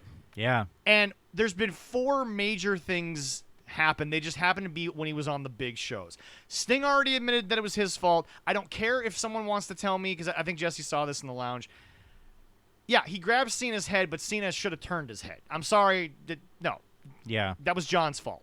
John should have set up for the move. Yeah, exactly. For folks, Seth is a guy that makes things look legitimate. In real life, when you go to knee someone in the face, you're grabbing them by the head. Right. John was supposed to turn before Seth went in with his Right. hands. That's not on Well, Seth. because he's supposed to partially block it with his Yes, hand anyway. and Riddle needs to go back to the Dolph Ziggler school of selling to learn how you take the stomp. Yeah. Because I believe it wasn't the stomp on the steel ring steps on Raw. It was the stomp to the floor where Riddle allegedly got hurt. That's gonna happen. But that's my point, is that Seth isn't. It's like, okay, but literally there are people on the internet calling for Seth's job because, he just keeps hurting people. The only person that says that is Brett, and Brett needs to shut the hell up as it is, Mr. Bitter Old Man. But just yeah. no, it's like, before Jessie continues, I'm sorry I interrupted, but no, can we stop the notion that Seth is just out there hurting everyone on the roster? I know, Guy's he's been in not. business for 20 years. He's hurt 4 guys, and First of all, he's not Nia Jax, so let's be clear. yeah. We're Nia not Jax talking about hurt a everyone hole. she was in the ring with. That's because she was shit. She And hurt herself. She hurt her. She hurt herself. She hurt her hole. But yeah, Holy. so I thought the segment was great. Apparently the rumor is it's because the injury is actually not as serious. No. as they're making it out to be. Yeah. But because this was going to be Vince booking of them having back-to-back matches at back-to-back shows, Triple H. that ain't what Triple H do. No. So he smartly went, you know what? We're pulling it off SummerSlam. You'll have it at Cardiff. Yeah. And so, yeah. Which, by the way, Cardiff's ticket sales are doing very well right now. they actually might sell that place out. They might sell that place out. 70,000. And All that's I'm saying, on AEW, can you do one stadium show? September. That isn't. And again, from the That's man September who lives 3rd. in the backyard of the place, Arthur Ashe don't count. Yeah. Arthur Ashe only does, what, 20,000? something like that. I think, yeah, that's basically it. It's a little bit bigger, I believe, than. And the other thing Madison about it Square is that we'll Garden. talk about when we get there is, can you do a stadium where the majority of the fans who aren't already traveling to every single live show you have, can you get, like, WWE sells out an arena in a town that doesn't have 10,000 people traveling to that show. Right. It's a town that, oh, there's nothing else to do tonight, we're going to WWE. Right. Like, when they sell out, the majority of that crowd, they live in that town. Right. AEW, as we're learning through the internet more and more, it's a traveling audience. Doesn't matter where they go. That's why they don't go that far away from Jacksonville. It's a traveling audience. Why do you think they're going back to Chicago? Because A, Chicago shows up for everything. That's true. And Yep. B, it's a centralized area for the majority of your fan base anyway. Right. But anyway, back to this segment. Now main event. Yeah, now for the main event. Main event. Wow. Jesse, It was a train for wreck. Vince one more time, would you please? Two big meaty men slapping meat for about 25 minutes, and Triple H decided, a tractor pal, a tractor pal. Roman Reigns did defeat the last man standing match against Brock. Brock, yes, drove in with a tractor. No, with he his- didn't. He walked in with a tractor. He walked in and then he walked back to they get went the back tractor. to get the tractor because they had his hat and his vest there, Yeah. his flannel, so he needed that, and then stood on top of the bucket, stood on top in the bucket, getting introduced. I'm like, I just looked at him like, is he gonna climb out? Oh no, he's gonna jump He's on gonna- top. he's He's gonna gonna launch. jump on, and he did jump on He Reigns. introduced himself as a big ass farm boy. He did. Yes, he did. he did. And he is a big ass farm boy. So, Oh my God. Here's I do agree. If aliens came down, Brock, go do it. Here's where people Right. need to get this. Before we talk about the match, here's where people need to first get this straight. This is the classic wrestling trope. Sure. This is, quote unquote, we have a stipulation because it's time for the blow off. It's Right. time for the payoff. Right. Am I correct in saying that? That's right. This is Brock's last match. Right. So, Jesse, the fact that now it devolves into a brawl, not a wrestling contest, Right.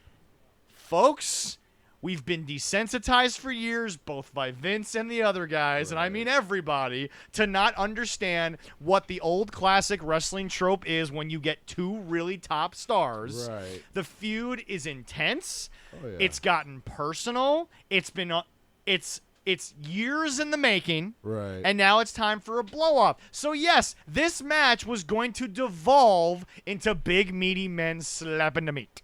Now we can talk about the match. For about But- 20 minutes.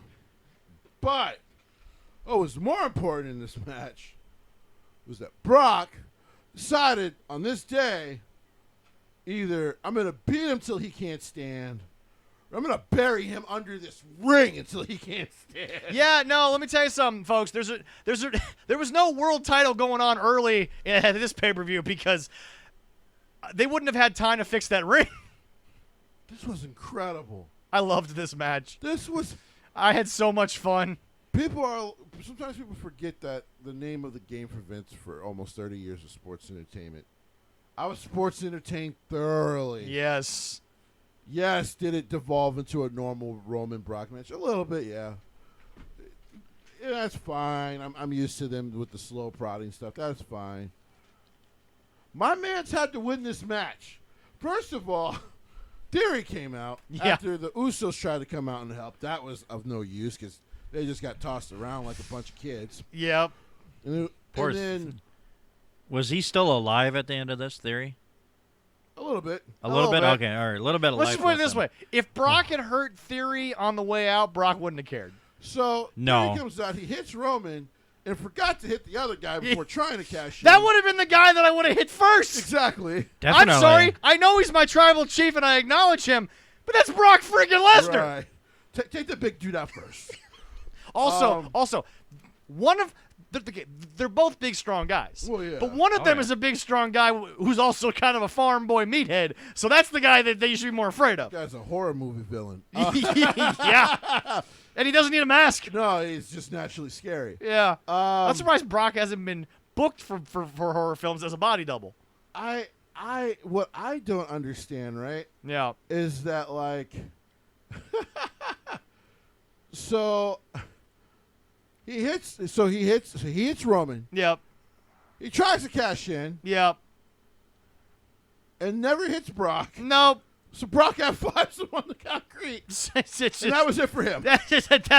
He went night. Bye-bye. And then he paid for it later because it did allow Roman to get the upper hand. Yeah. But then now Roman's pissed. Yeah. Because he's like, you dumb son of a bitch. You're Yeah. supposed to hit him first. Yep. And so he beat the shit out of him. Yeah. And in theory, he really didn't get up. No. This was great stuff. Folks, if you can turn around and, like I said earlier, understand what they were trying to do. Okay, it wasn't Flair versus Funk. No. It wasn't Flair Steamboat. Right. And it wasn't Hogan versus Andre. Right. But for what it was, Right. this was a great match. And you know what? When Brock's having a good time, we're all having a good time. Like I said, I think overall, of course, I mean, it was creative, but it also disrespected the rules a little bit. I know me and you disagree on this. Yeah. Go ahead. They literally tried to bury Brock alive underneath Yeah. all the rubble. By the way, you know, this is a great sports entertainment match and rare one when Paul Heyman actually takes a bump. Well, that was the thing. I'm just looking at myself like he did. He took a good bump. I'm just looking at there. myself like, well, Paul's not getting back up, and Paul had to be carried out by the Usos like Paul just went on a bender. So yeah, like I said, overall, one, I was thoroughly sports entertained. Number two, this kind of pushed a kibosh on their rivalry. Oh yeah. Yeah. And number three, we probably won't see Brock for a long time, if ever again. I don't know if his leg is actually fucked up because No. He walked in the ring after the match. Right, yeah, After the show was over. And he stood up on the thing. Well, it's time for the harvest, first of all. Right. Well, first of all, Brock has to bring in the harvest. he has to go get the corn and go kill some hogs, so he's going to be gone for winter. I need to call the local DNR of And number Saskatchewan. two- Hold on. I need to call the local DNR of Saskatchewan and find out what the nearest closest tagged animal is to Brock Lesnar's land, because I guarantee it's about 100 miles in every direction. There's not a single piece of wildlife in Brock Lesnar's land. No. It's all dead. It's all dead already. It is. And number four, I don't know how Drew's going to do it. Because the problem is the constant interference of the Usos. People forget it was the interference of Jay that actually cost him at SummerSlam. Well, I told Survivor you. Series 2020. I told you a while back, and I told Leroy this too. The guy who finally beats Roman is the guy who, not during the championship match, beforehand gets rid of the Usos. Right. That is the only way that you're going to beat. And that dude is insanely capable of it. Oh, I'm aware. Oh yeah. Drew McIntyre is insanely capable of getting rid of your help. Can we also can we also give Drew credit, because this hasn't been seen on WWE for a while. The emotion he showed towards the end of that match with Sheamus. Oh it's yeah. wonderful. The fact that he sold you that a 20-year friendship was ending, Right. allegedly. Yeah. Drew McIntyre is anything and everything you ever wanted in a professional wrestler in any era. Right. And that is why he's still, and even the fact that he hasn't lost, but he is legitimately someone that the fans will pop for, especially in his home fucking country, Oh, for sure. when he takes one, if not both, the belts off. It'll be like I said. Right now, the reason I am so like the great story is him actually taking the belts off is twofold. One, because Roman losing his title before the Usos creates a very interesting dynamic in the bloodline. Yes. And then two, the fact that it's the guy that he tried to give cry face to Yes. a couple years ago. And the guy he really hasn't wanted to fight again. Yeah. Even more so than Brock has been Drew McIntyre. Right. Yeah, I mean, it really does line up for Drew to get that W, and to win both of those titles. Here will be the interesting thing. Okay. Will they change their mind and only do it for one of the titles at Cardiff? Well, but that's what I'm saying. Drew is gonna get a pop no matter what. Right. So this might be the chance to Paul Heyman weasel in and find a way to make sure that the because it's going to be the WWE title. Oh, yeah. That's Yes. the one coming off Roman. It's not going to be the Oh, yeah. Universal title. But the WWE title going to Drew, him getting the pop that he didn't get at WrestleMania, him having it be in his home country, Right. the fact that they're selling all these tickets probably because everyone knows the hometown boy's getting something. Right. This is the prime opportunity if they book it well and they book it right. And you've got Paul, who is the biggest weasel in wrestling and could make it. Paul could sell you air, and you'll be breathing it while he's talking to you. Right. This is. Yeah, it's going to be interesting to see how they do this. Yeah, it's gonna be really, really impressive. And see me when things was Because going remember, on. they've sorry to interrupt. They've kept both belts. When you Yes. keep both belts, they're eventually going to be split again. Right. Yes.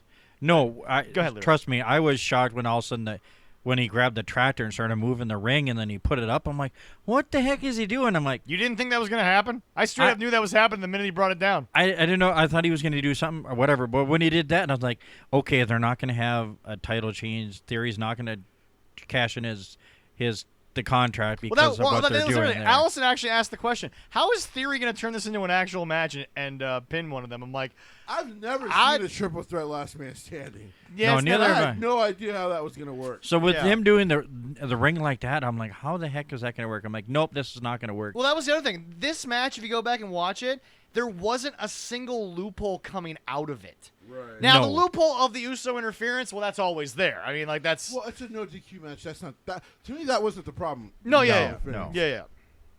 It kind of was. Now, some people say it was the stacking of the stuff, but that's not a problem. No. We've actually seen that in last man standing matches. Yeah. There is a precedence for it. It was the fact that Roman did stand on him before the 10 count. But the was up. visual is when Roman finally raised his hand in the air, the referee's fingers were at 10. So Sure. so if you ask me, it's a literal 1 second difference that nobody was paying attention to. Right. That at the end of the day, unless you're us who want to overly analyze it, and look, when I overly analyze AEW, it's because they really fucked it up. This was just one of those things that I think we all knew the result to anyway. We never know Tony's results because according to him, he doesn't. No one else knows it but him and the Bucks. No comment. But yeah, so overall, I thought this was. I gave it a 4. I thought this was a 4 out of 5. Like I said, the Oh, yeah. Ronda one and then the no DQ tag one, I was just like, But But by the okay. way, that looks really cool in waveform when Yeah, they just did but that. anyway, but now, Yeah, I but know, now, yeah, Jesse, bro. a quick side note to this, and I'll ask you guys this as we go. I don't think people really take into account what it takes to make a 5-star show. A full show being 5 stars, unless you're AEW and Dave Meltzer's doing the ratings. When you're actually getting real, I mean, if your name's Gato, you kind of know how to do it. You're a short, little, balding Asian man. that's yeah. About like 5'5". Used to be one of the greatest tag team wrestlers of all time. There we go. Decided, you know what? These white boys got something going on with this whole NWO thing. Let's like steal it a little bit and change it up. Yeah. I'm sorry, I'm just going on. There you go, there you go. Continue here. This is why Leroy and I are here, folks. But I mean, we literally could just turn on these mics, go see a movie, and by the time we get back, Jesse will be in the 60s. Oh, it'll still be a of 4-hour Japan. show. I'll still go. There I'll we still be go. going. Jesse will be after 3 hours. Jesse will only be at the 80s of Japanese wrestling. There Like we I go. mean, that's about it'll be a right. Ric Flair Hall of Fame speech. Like we ain't even in the 80s, and we're like 2 hours into this. Oh yeah. But I do agree. 4 out of 5. I mean, It was a good show. I thought two- it was a really good show. 2 matches in there, not the greatest, but everything around it, incredible. I still think about the beginning, the first 2 matches of the pay-per-view, and I just love it. So now Great. we get into the next. Before we do, shout out to our first ever Patreon. Yes, Oh, yes. Our good friend Cal, who also has his own podcast. Friends of Make the sure Squared you Circle. check him out. Friends of the Squared Circle is an all access member, which means Cal, before the rest of you, will get the podcast before the rest of you, before it goes live. Now, me and the rest of the guys will figure out when the new podcast will go live. But this is the perks of doing the Patreon. Yep. So Well- thank you, Cal, for being the first supporter. I know when it's going to go live is when I put it on. Right. But now we'll have to kind of change it. Yeah, 'cause that way people are still getting We're changing things up now, Leroy. People are I getting know. premium access for paying. It's a real business now. There we go. But I anyway, know. But big shout out, Yep. and anytime you sign up for the Patreon, you will get the first shout outs, even Yep. if you don't send in Yeah. anything. So Cal, thank you for the yeah, for the, no, for the super appreciated. subscription. He's literally one of the best people in the world. He really is. He really is just one of the Are best we people. are we going to send people gifts for doing this yet? Or not? Actually, yes. We're working on it. We're working So on it. Okay. we will actually at some point hopefully within the next 2 weeks I can get it. Yeah. Okay. Probably within the next week.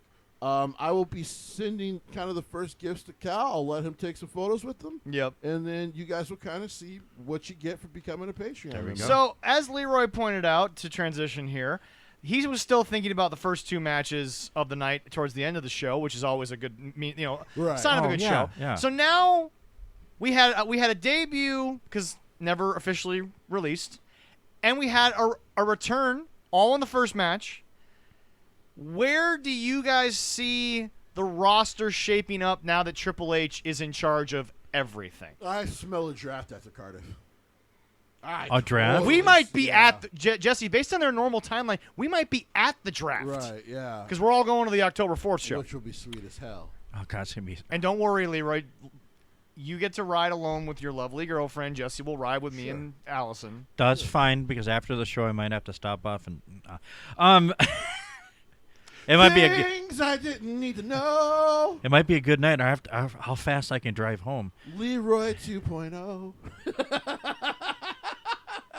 And We're I- not even after dark, but Leroy will. And I let get to those- hug still, so Well, you we're gonna know. cuddle. Yeah. Anyway, where do you guys see the roster shaping Oh, up? my Now, we have to God. get to. He's going to be on the last part of this show a lot, and Jesse's not happy about it, but too bad he talks too much.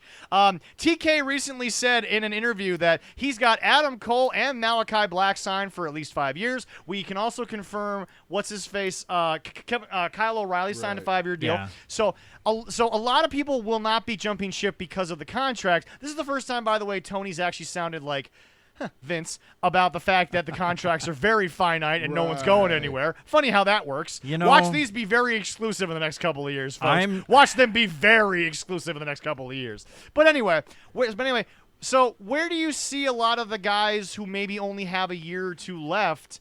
Because I mean, the thing is that Vince is gone. I know Punk had some stuff to say. We'll get into him a little later. But here's the deal.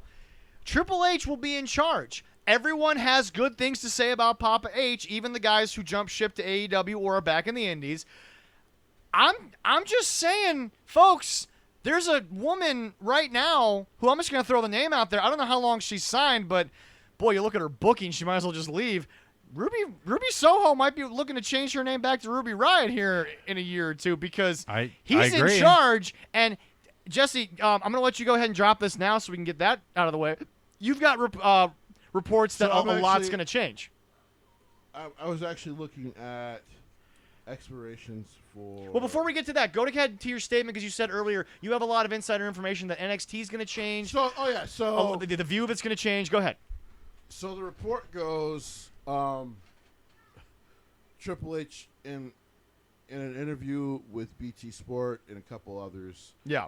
after what apparently was an absolutely disastrous tryout. We're going to talk about I that did hear about that. after Oh my we get through God. this because I'm just mentioning it because this is when it was mentioned Yep. originally, I guess. Yep. And then he did some clarification. NXT is going to undergo some changes. One of the big ones people are speculating is the coloring. Apparently, he was never a fan of the Well, no, coloring. and I agree. But here's the thing, though. The one thing that Triple H won't talk about because Vince never talked about it either was, and I'm not trying to back my way out of it. I'm not disagreeing with you that it's going to change. We'll see how long the quote unquote licensing deals for that stuff is because you can't just immediately can't change something because a lot of times, like what's the rapper Wale? I think it is. Something like that. Yeah, his theme was there. Triple H has always been more of a rock guy. The color scheme, if they already have stuff printed. So it's going to come down to if Triple H can convince a lot of these people that have licensing deals that the change is for the better. So I'm not saying this is incorrect. I agree with you. And I've always said Triple H will make a lot of changes. But how long that timeline goes is dependent upon how long people are willing to let the licensing agreements go, is all I'm saying. Yeah. But go ahead. So, with your statements out the way, Go for it. so it's the coloring. Some people are getting their names back. Yep. NXT will probably be the first to be TV 14. Yes. And then So that's not official going forward it's yet. not official, but apparently. So I don't have the quote in front of me. Yeah. He alluded to a lot of these things Right. Yeah. in his interview with BT Sport and Ariel Hasselani. By the way, Ariel does a great job. Ariel's a phenomenal interviewer. Yeah. The other thing that was brought up was with NXT is the fact that some titles actually could be shared between NXT and the main roster. I That think the big one he's alluding to That I'd heard. is the AEW tag, AEW. the women's tag team. The title. Women's tag WWE team. Women's Tag Team titles. because there are more women's tag teams in NXT right now Yes. established than Yes. there are on the main roster. But what we saw yesterday, I think we're leaning to whoever the inaugural ones or the renewed ones. Yes. They won't be called the NXT Women's Tag Team Champions. It's the WWE Women's Yeah. Tag Team Champions. Which, by the way, interesting to note, Roxanne Perez is not a part of that in any way. For those of you that No. haven't looked at the brackets, so she's clearly moving on to the Cora Jade feud. Right. The other one is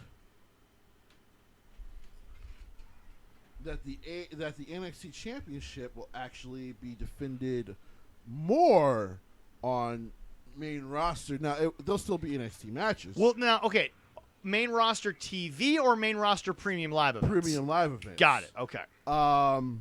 In that every now and then you will actually see they won't be full call-ups per se, Yeah.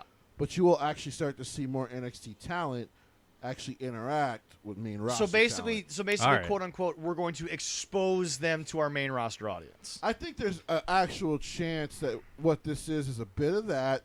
Because And Triple H then- did say, and this is actually fact, ever since he took over, he did say he needs to not create the original NXT idea of a third brand. There Right. has to be some combination hybrid of what the black and gold was and what developmental is. Right. So basically, I hear he's going back to what it was before it got to TV, Sure. when it was still on the network. Sure, but like I said, it sounds like it's not just a hybrid, Yeah. but you're going to see a lot more interaction between all three. Okay. Yeah. And then also what he kind of alluded to. So Vince wasn't always high on a lot of the NXT UK talent, unless he actually saw Are we them still in- going with our idea here at the show that and again, I'm not trying to get Vince out of anything. That's not what I'm trying to do. Do you think that was more Bruce and Johnny in his ear too much, or do you think Vince actually just didn't believe in You it? wanted me to be honest? Don't know, don't care. Okay, fair enough. and, that, There we go. and that's fine. And that's fine. And that's fine. I just want to make sure that, But he alluded to the fact that it took too long to get a Walter over here for anything. Oh, yeah. Who's now Gunther? Probably going to keep that. I was about to say what I understand from rumors is Gunther's going to keep that name so he can keep Walter in case he ever goes back to the game. Right, and the other thing about it is that is something that if you want to keep a Vince thing, that was going fine. That was, yes. He also said that the name change thing isn't going to be. I'll say indoctrinate is probably not the right word. Yeah. That he used, but basically it won't be something that they have to live their life by in creative. Yes. If they've already got an established name and they're using an established name and it's working, what they'll do is what they've always done in the past, which is, we'll give you a contract that while you're with WWE, we have licensing rights. Yeah. You'll still get paid, Yep. but we'll have the licensing rights. And then the last two big things he alluded to, the last one is actually AEW related. Yep. But one of the last things he alluded to was WWE superstars being allowed now, not just the companies that they went and bought up like Evolve and all that. Right, yeah. But companies like MLW once all that legal stuff is taken care of. Yeah. And then the big thing he alluded to, which got people's juices flowing, before Tony Khan ran his mouth about the contract. Yeah. Was he did mention, yes, Vince and Tony had been in contact, which is why some of the music and all that stuff and Yeah. other things were exchanged. He is very open to the fact of working with them. Yes. Not just in a exchanging thing, but actually doing matches between the wrestlers. Thing. Right. Now, I would assume him, Stephanie, and Nick's thoughts on that are the ones I've already given on that. Yeah. And that their stance, while they're much looser than Vince, is the fact that if they're going to go work in AEW for any reason, Tony that day has, because they would, of course, insure their wrestlers. Oh, yeah, 100%. You need to insure ours if we're going to do that. Which, by the way, leads me to Tony, and now that we're kind of fully on that. Sure. Okay, I'm, again, not trying to be a Debbie Downer, but when you've looked at the booking that Tony has had for the last 3 years, the only person, in my opinion, who could sour grapes this relationship is Tony Khan. Because remember, he soured with Impact because of how they were booking the Impact guys. Sure. So if down the line you see less and less of WWE wanting to do it, it's not all of a sudden Triple H became Vince. It's you're sending your guys and they're looking like fucking horse shit. Right. Because Triple H, especially with what he had to go through after he got back from being sick, he's not going to put all this effort into a guy and then have you borrow him for a couple of weeks and then he looks like fucking dog shit and then come back and then be like, what the fuck do I do now? The last 3 weeks of TV for you have been absolutely nothing. So this is where Tony needs to wake up and realize you're playing with the big boys now. They are not going to sit back and let you do whatever you want. Right. Now, at first they will because they're open to it. But if they all of a sudden start seeing their talent fall off a cliff while they're on your programming, you're going to get some phone calls about what's going to happen with our talent when it's there. And if we close this door down, we don't need the door. Right. So, Jesse, I want there to be synergy between both companies. Right. That's what I want. I want to make that clear. Right. But I don't see this souring on the Triple H side as much as it might sour from the Tony side. Right. That's my point. Your thoughts? I've always said this can work. 100%. Yeah. For those who don't know, the reason like you used to see Macho Man and Hulk Hogan in New Japan back in the day was because Vince had such a great rapport with Antonio Inoki, and they had an understanding when we exchange wrestlers, we'll take care of each other's talent, and we'll also try to make sure that we're not hurting whatever booking you're trying to do with that talent. Yes. Now, when Antonio kind of became less and less involved, that relationship soured a little bit. Yeah. And that's just because Vince is an older guy, did not trust the younger guys. We know Vince's stance on stuff like that. Yeah. The whole reason he bought WCW, never rehired Vince Russo. Yeah. We know. Yeah. If you want to know all about that, Jim Cornette has an omnibus of stories on that. He does. So his Cody omnibus was actually hilarious. His Cody omnibus is very funny. There was actually 2, and it was over 23 hours of. Well, some of it was about. Most of it, I think, was about like the TV show, which was fucking terrible. It was. Because like he watched the whole thing, and I don't know why. Because you damn people asked us for it. But yeah, I guess. Triple H, and especially Triple H and Stephanie, have always said, and one of the big reasons they brought Nick Khan in. Right. Was because they wanted to broker good deals with other wrestling companies. Yeah. Ones that benefited them and the other company. Why? Because they understand that their fans would actually like to see WWE talent. Yeah. Every now and then face off against talent that they don't have like major rights to or anything like that. Yeah. And Triple H knows it works because he started in the early 90s when a lot of that happened. Yeah. So he's like, it's worked in the past. But the thing about great relationships. But the thing about it is, your boy, who you think is the best booker right now in wrestling, Scott D'Amore. Sure. He has not alluded to anything involving AEW since Kenny dropped the belt. And the reason being is because he had to see what was happening to his here's the product. Big thing. Here's the big thing. because AEW basically cost him a main event scene for 2 months doing that shit. Well, okay, Yeah. now we've documented on the show, but once again, just a quick quip. Because you were watching Impact, that they had no main event scene. They basically used the women, which Scott D'Amore has done better than I'm most. not saying that you can't use the knockouts Right. for a short period of Right, time, right. but you know this is wrestling. We got to get the heavyweight title back into this. And But for 2 months it didn't exist. it was wasted. Yeah. Um, Now, yes, Kenny wasn't in the best of health, but I don't think that the booking was any different. I don't think Kenny was going to wrestle four times a week by on the way, Impact. No. I'm looking at some of the contract stuff. You know what I just realized? What? Ricochet, apparently, for those who don't know, is signed through 2025 now. Yeah, because he had just signed that extension recently. Well, he just signed an extra extension on top of Right, it yeah. recently. I could see that, apparently. yeah. Yeah. Like 2 weeks ago. Yeah. So. See, I'm not looking at people from AEW coming over yet. I'm looking at people like. Oh, I am, because guess what? Tony's dropping half that roster by the Well, end of the year. I know. I don't see He many. ain't picking up options on half those people. I don't see many- Actually, well, a go ahead, f- go a ahead, Leroy. few, but I see what happened with Dakota Kai. People that aren't on contract from anybody coming back. Well, from what I heard, she was going to go to AEW, but that contract negotiation fell through quick. Yeah. Right. That's what I heard. And as we all hope that this is a feeling that Bray Wyatt could be coming back. I think a very good chance of that. Well, Jessie has reported that, according to the family, the itch is there, but is it there enough to where he's actually going to do something with it?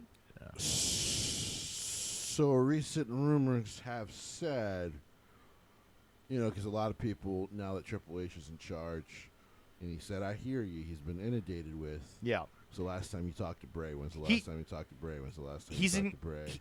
he's incredibly now we all know Vince was getting someone to tweet for him, but Yeah. Triple H is on his own Twitter and he's very interactive with the Right. fans on Twitter, which I think is going to be very helpful. Stephanie will probably pull back from that because she's going to be at such a high level. So Nick Yeah. Khan has confirmed he's actually in constant communication, like basically every month with Bray Wyatt. Well, they have to be. They're still paying him for the friggin' for all the merchandise. You were the one that said. You were the one that said it was honestly cheaper to keep him. Dude, it really was merchandise-wise, because now they still owe him all the rights for that, because he owned half the rights. That was the contract he negotiated before. Yeah. Which was fucking brilliant. Oh, by him. absolutely brilliant. Yeah.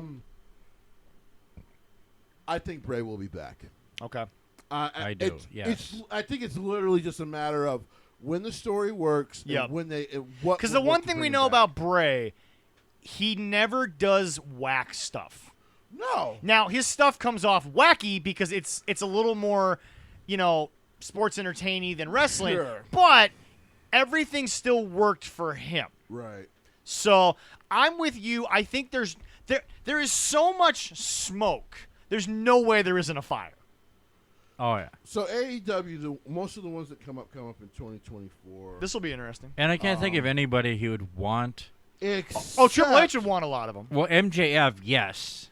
MJF's gone. MJF is out well, of I'm about AEW. to say except MJF, but MJF right now is a tricky thing because I actually think he's gone. I think he's going to negotiate out of his contract. Yeah. Triple H will want him though. And for MJF, that's the smartest thing for him to do. After so all I'll that, try all to that go shit, down I the- really. Well, but think what so. bothers me is the story that no one's talking about is that Punk was supposed to face MJF, and I think All Out Yeah. for the title, and MJF was going to take it from him. But what bothers me is Punk gets hurt, fine, but then you just shelve the second biggest draw in the Right. in the It doesn't company. make sense. They didn't just say go work with Orange Cassidy. They Yeah. didn't say go work with And the best also, friends. there's never Sorry, been- Jesse. No, it's fine. There's also never. He been loves a Chuck match, E. T. That's why I said There's sorry. never you go. been a match clause that said he couldn't fight John Moxley for the title, so it doesn't make any sense. Yeah. They and that literally totally would work. shelved Yeah. the second biggest draw. They didn't say go work because first of all, last I checked, MJF has never worked dark. At least I don't think anyone's seen him on dark. No. He's only been there a couple of times for Warlow, Fair enough. but he's never wrestled. Right, on but, dark. but that's my point. The guy is the second biggest ratings draw, and you can't just say, Max, let's find something else whilst Punk is hurt. This is the problem with Tony Khan. He doesn't have a backup plan. At least Vince had backup plans. Right. They shelved, again, the second biggest minute-for-minute draw in their company who right now I think would propel them to a consistent million if he was there, especially with all the heat he created. Right. Oh, definitely. But they just shelved the guy, But yeah, I'd hope. and he's sitting at home collecting a check. I'd say like. Which, by the way, is great for Triple H because now he's not taking bumps. So I'll name the There you names go. really quick. Yeah, go ahead. So Andrade comes up in June of 2024. This is, okay, so these are all 2024. Yeah. Okay. Andrade, maybe. Brian Cage, of course, is up in February 2023. I could see him maybe. I could just see him going back to the Indies. I could Oh, see you think so? Brian. Apparently, he was really pissed off about being lowballed by WWE. But No. unfortunately, that's what you were worth to Well, them. well, the Brian's Yeah. also good friends, especially with the guys over at the Super Beast training compound. Yeah. So he might go work with those guys for a while. Super Beast Training Compound, who also puts on shows through, Dark Arts Entertainment. which There we you go. can always check out, Dark Arts Entertainment.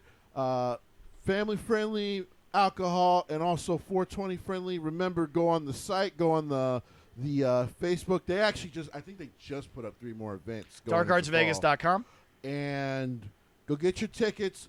I have not made the summer shows yet for other financial reasons, even though I had a show I was going to go to. I had to cancel that show because I had to use that They money got for a a- vehicle. They got a show they're advertising coming up in September too. Yes. They have a September show, yeah. Yes. Yeah.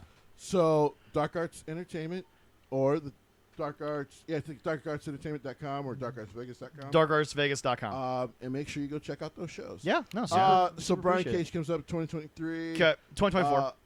No, his says February 2023. Oh, that's right. It was a 1-year option. Yep. Yep. Brian Danielson comes up in July 2024. That's Cash Wheeler, yeah. That's an. That's quick. That could be. Here, okay. The Smarks of AEW are going to hate me. That's going to be a closer negotiation than people think. Yes. I don't care what anyone tells me. Yes. Cash just resigned earlier this month. We don't know how long, but Yeah. he's probably going to be there till 2027. FTR's not going back for a while. No. Because they like what they're doing. I mean, they Right. like to be able to go wrestle. Because here's the deal. Triple H said it, but how long it's going to take effect is another story. The fact that they can It's gonna already take- go work whatever they want right Right. now, they're going to. Yeah, the guarantee's the guarantee. Yeah. Jericho is up in January 2024. Come back, get the Hall of Fame, and shut up. I don't care about anything else. That's about it. Yeah. Apparently, his option just triggered in, but Christian is now up in March of 2024. Okay. Cole Cabana is signed to ROH. No one knows the details. Right. But he's actually not signed to AEW No. side anymore. Yeah, no. Um, That's why he wasn't appearing with the Dark Order. right. Which they're a waste right now. Of course, Dax re-signed as well. Yep.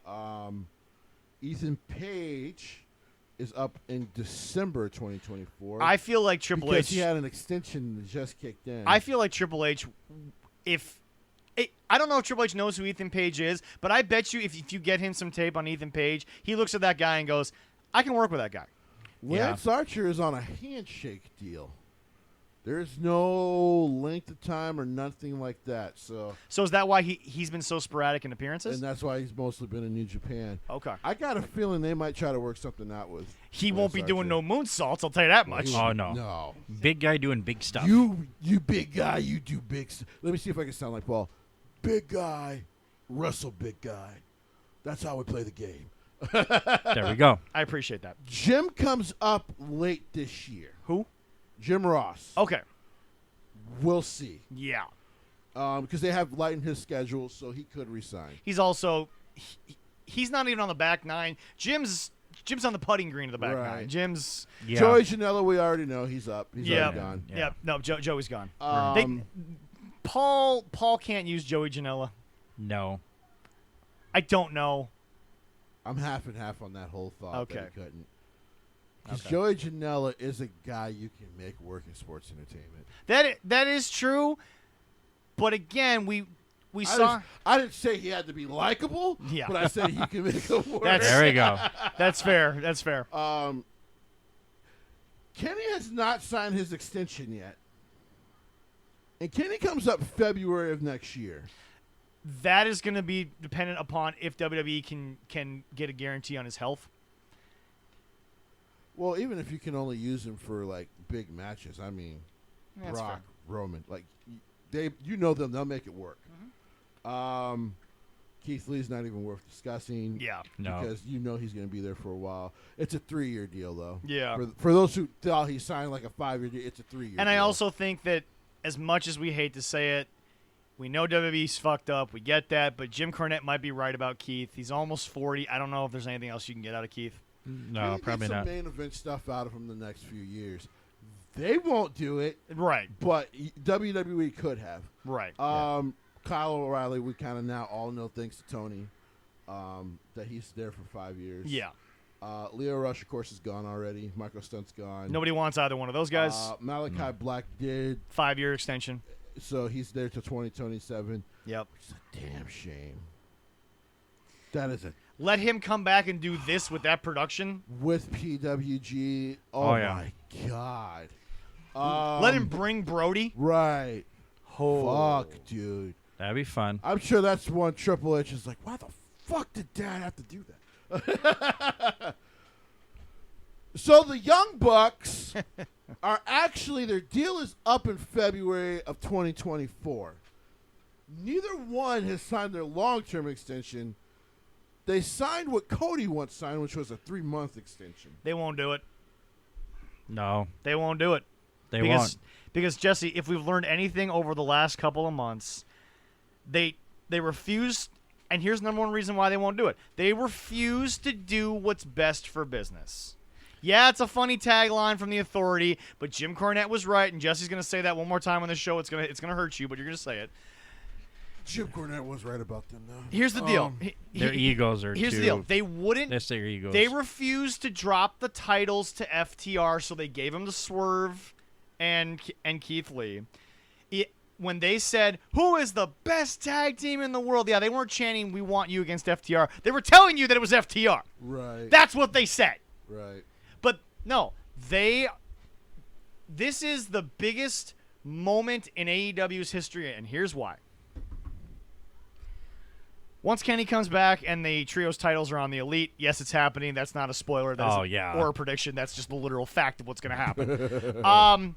You are going to have this divide in AEW, and it's going to be 3 factions. Three Right. factions. It's the main event guys, Right. like the BCC, Punk, Danielson, those guys. Right. Mox, all those guys. It's going to be the ROH side, which is going to be a completely separate project. Tony's going to die. And then you're going to have... The cocaine will probably do it before anything else. And then you're going to have the original AEW idea side, Right. minus Cody, which made it good. And plus, my whole thing is they'll probably say, because guess what? It's not like they didn't win. They won. Cody's gone. Yeah. They got what they wanted. Cody's gone. The problem is that Cody was thinking long term. The Bucks are only thinking until the day they retire. Right. MJF, of course, we talked about. It still says end of 2023. I'm telling you, it's going to be much sooner. Oh, yeah. Especially Especially if he doesn't get anything from Tony by the end of the year.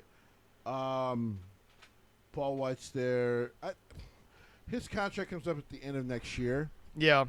I think he'll just stick around because he's just a commentator and a coach and a producer. That's all he's doing. Samoa Joe did not sign his year extension. He's up in October of next year. This could be Joe's last days of being a pro wrestler. We'll see. Yeah. Because he could also go back and now do what he was going to do with Triple H already, which is be a coach and an agent and shit like that. Which, by the way, he wasn't against. He was actually all for it because then he could spend more time at home. Right. The problem with what happened, and it's all pretty much coming out now that it's a fact. And yes, Right. and yes, on our. Yes, no. On our previous shows, I had mentioned that they were starting afresh, but Right. but I never denied what I'm about to say, folks. They were getting rid of the Triple H guys. They really did. But no. But Vince had final say, but it was Funky Love getting rid of the Triple H guys. Right. But the thing is that no. Samoa Joe is only wrestling because guess what? That's the only thing that really he could go back to on the indies. But like Jesse said, he was never mad about the role that WWE was going to give him. He never hated that. It's just when he finally got cut, he's like, well, okay, I'll just go wrestle. So, and it also sounds like, I don't even need to have the ROH stuff because I looked that up last night. Yeah. Most of the ROH talent is actually only signed for 2 years. Ah. So, besides like the Briscoes, Yeah. most of that original talent is only signed for 2 years. And most of it is actually only 16-month deals. So they're actually only like a year and a half. right. So, folks, there will be, I think, a mass exodus the opposite Yeah. way in a lot of ways because Triple H, and now this transitions into a topic that's not written down, but Jesse brought it up. It is official from the WWE themselves that these tryouts were a complete disaster.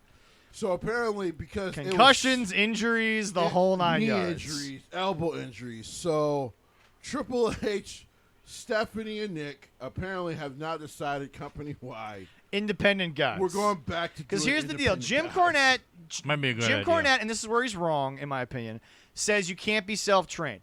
Here's the deal. If you're a self-trained guy who's worked the circuit, at least you kind of get the bump idea of it, Yes. so they can teach you whatever else they need. Right. So the ban will be lifted on independent wrestlers. They're still going to be a little more picky because here's the deal. Triple H didn't sign everybody. He signed he didn't. he signed the big He guys. signed the best of the best. Right. So you're going to see, yes, Vince sent a mass exodus one way, but Triple H is going to get a mass exodus the other way. Right. Because, again, the booking you need to stare at, and yes, even though it was surprisingly Funky Love and Vince before Triple H, because it's been a couple months now, the booking you need to look really closely at, and I've been talking about this person for a while, and I've been very, very skeptical, but happy every time, it's Roxy.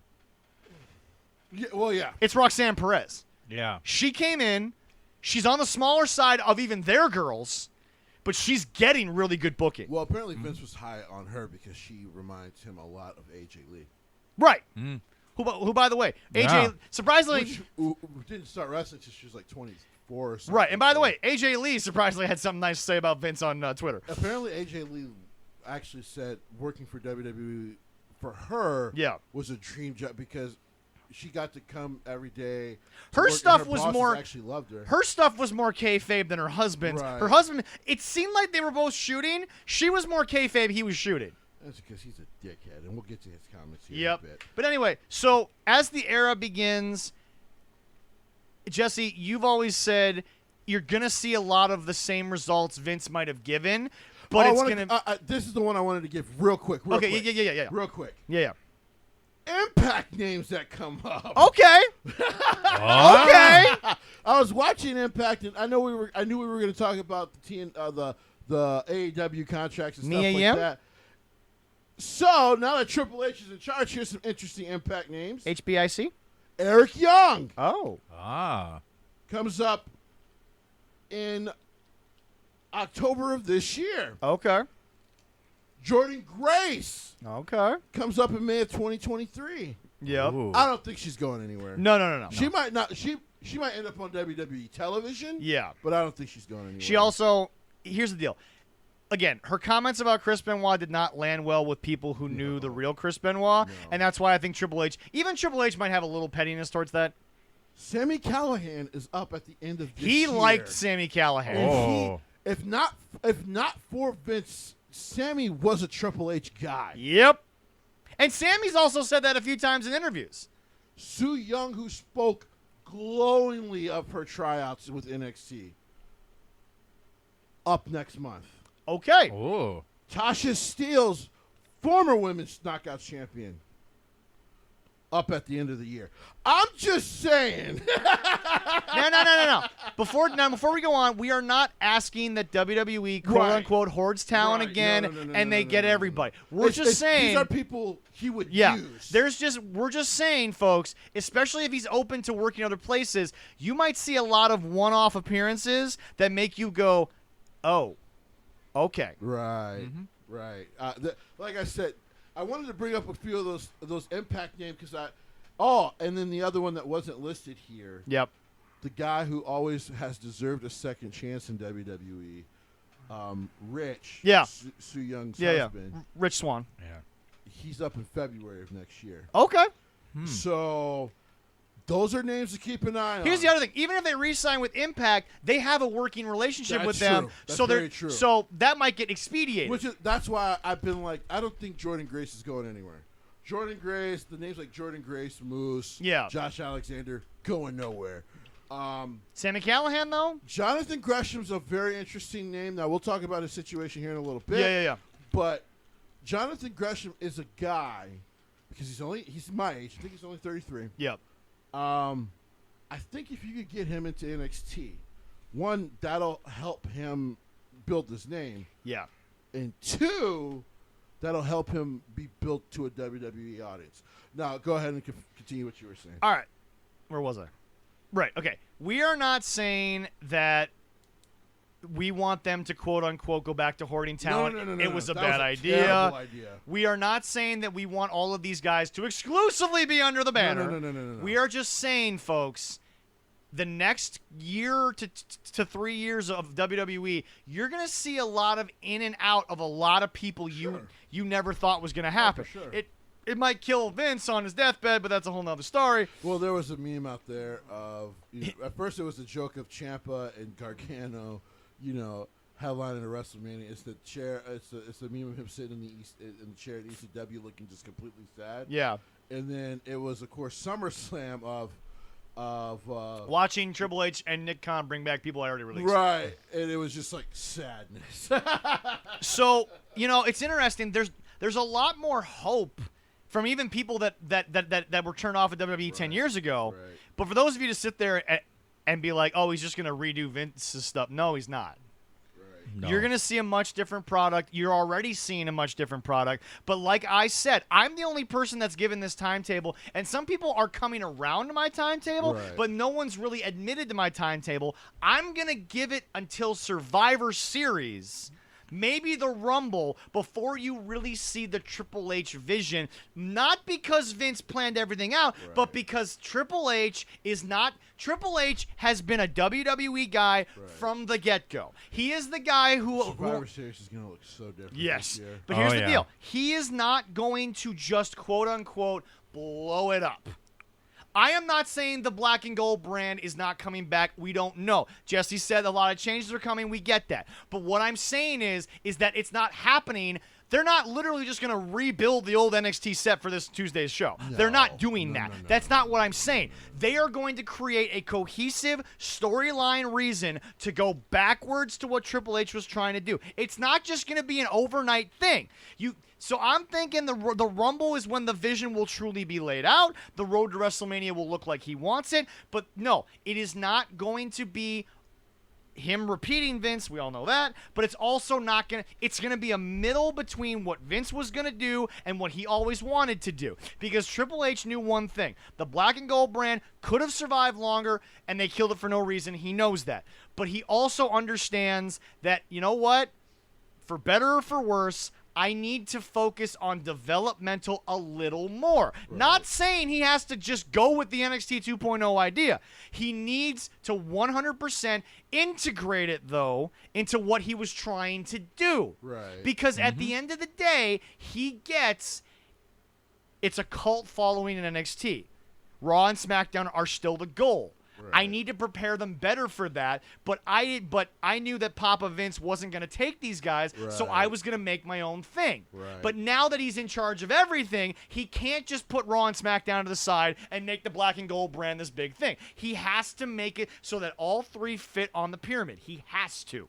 And So, well, no, Jesse, you say that, and Leroy gets it. You guys are smart about that. But Yeah. the internet doesn't understand that you're not going to get what you think you want. You're going to get what he knows is still best for business. It has to still work overall. Exactly. it's not going to be instant gratification or a lot of people want. Exactly. So And it's what gonna I'm take- I don't saying, know about that. I mean, Well, there's certain time instant gratification is good when If- you're by yourself at home. Listen, man. But- All I'm saying is that, like if Alexa Bliss is like DDTing Becky Lynch this Monday, that's instant gratification to me. All right. And I'm not an Alexa Bliss stan, but I kind of want to see her DDT Becky Lynch.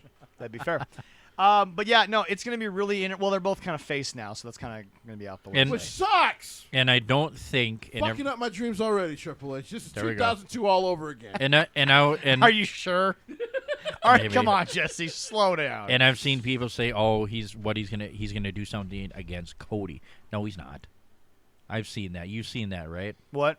Well, because of what Cody did when he was at AEW, the kind of Folks, the Brock rip Lesnar towards Triple H. the and Brock he's not Lesnar gonna match do it. where Brock started to bleed because of the match, that's what Triple H is going to do. You ain't going to see blading every 5 minutes. It's Yeah. not happening. We're putting that to bed right now. I said he's not going to take out things on Cody. It's going to be all right. I don't know why Cody is just obsessed with fucking bleeding like a stuffed I don't know. pig, man. He He's not. is. It's not going to He happen. is. However, if it does end up happening, folks, they gonna teach him how to blade, not this Jericho bullshit in the fucking barbed wire match. Which, by the way, somebody actually posted a video. They took Jim Cornette's cut and they literally threw it into the match, and they literally edited it to where, the director cut to Jericho taking the blade out. He didn't cut away. He cut to Jericho blading himself. Let's get into Dynamite. No, not yet. We're gonna stay with the timeline. Ladies and gentlemen, it happened before and after the match that opened Death Before Dishonor. Jessie, one of the best wrestlers in the world, has once again, because it's happened more than once now, and it's not just Jonathan Gresham, That's true. somebody's angry at Tony, and we got to talk about it. Your boy Jonathan Gresham reportedly had a screaming match with Tony. Sure, yep. It got loud. He tried to use the PWI ranking. He tried to say, why do I need a character? Your thoughts on your guy, Jonathan Gresham, with his fallout with Tony. Which, by the way, he's partially right. He was a world champion of a company that Tony owned, and Tony did nothing for him. But at the same True. time, go ahead. I was gonna say I wasn't sure if he was gonna let me answer there for a second. I'd have shut his mic off. I would let you. I mean, I would have had to tell you, either you I could- shut him up or I'm gonna I call his could- future wife. Yeah, I could one push of a button, boom, he's like can't hear him. Like something, Yeah. because he's depressing me over here. Nah, I was in a great mood. I should talk to his better half. You chose to put the good at the front of the show. I let you have that. And you know I let you have that. We're gonna have to get into the shit show at some point. wow. I wanted to start with this. I wanted to be done with this. But you over here said, let's start with SummerSlam. And I was like, okay. Let's start with good. Because we never start with good. We always start with AEW. And you always have a better show, so why are you mad at me?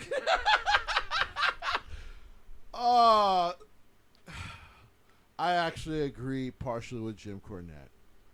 Because I actually do think he's half right. And here's what I mean. Not about using the PWI rankings. That was when I heard that was a part of his argument. That's a fucking terrible argument to have, brother. I love you, my brother, but that's a my boy may lust after your wife, but that's a terrible argument to have. And by my boy, I mean Leroy. Admiring, not lesson. Right.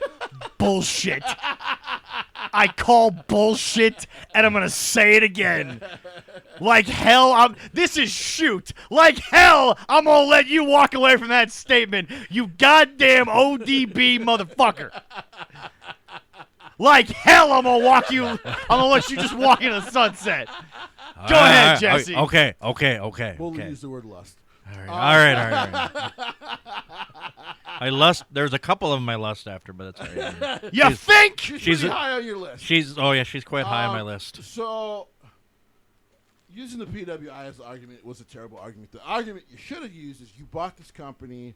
I'm one of the most recognizable faces and names of this company. Was his especially deal as a guaranteed, champion. or was his deal by date? His deal was technically he was another one who signed a 2-year deal. Yeah.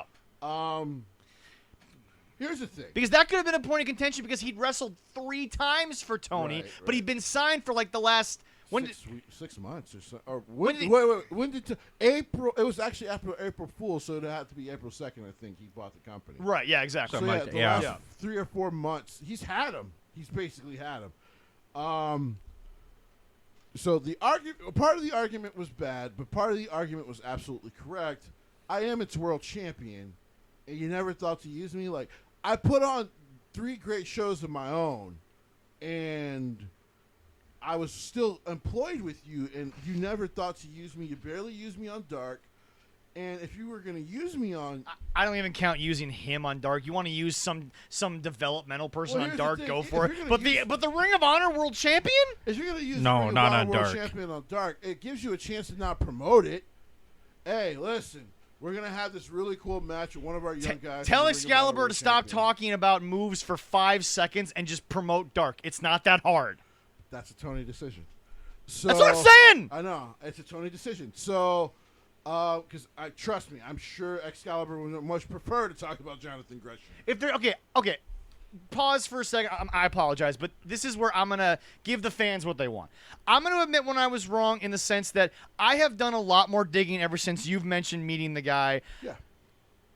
I don't know where this AEW version of Excalibur came from, but this is not the guy that I keep finding all over. Yeah, no. I Anytime you go listen to the PWG stuff before AEW, you're like, who the fuck is this Excalibur? I have no idea. And who that's this where is. I'm willing to say that, look, because I'm still going to criticize him for what he's doing in Right. AEW, but I am no longer going to go back and like a Jim Cornette and rip on him for his PWG stuff. I'm not going to call him sockface. The guy, for some reason, actually gets what this version of wrestling should be, Right. but he is about as handicapped as Michael Cole has been for the last 15 years, because whatever's happening in AEW, I'm not hearing it when I go check PWG. Right. Not even his wrestling was that bad. No. Because he was at least doing what he was there to do on the card. Right. And I'm going to give him this much. I don't know his real name, but I'm going to give you this much, Excalibur. You were a guy who sat back and was at least honest that you were never a world champion style guy. Right. I will give you that credit, bro. I He's will. a very honest pro wrestler. Exactly. Which is why he's been a great commentator for so long. Here's the thing. Part of the arguments are horseshit, but part of them are correct. Now, here's where I differ from him. One, I understand asking out. I do. I understand being like, I'll drop this title, but I want out of here. Oh, he probably didn't care that he did the job Right. for Claudio. Right. Zero issue there. That's a friend Yeah. of his, so he was going to do the job. Yeah.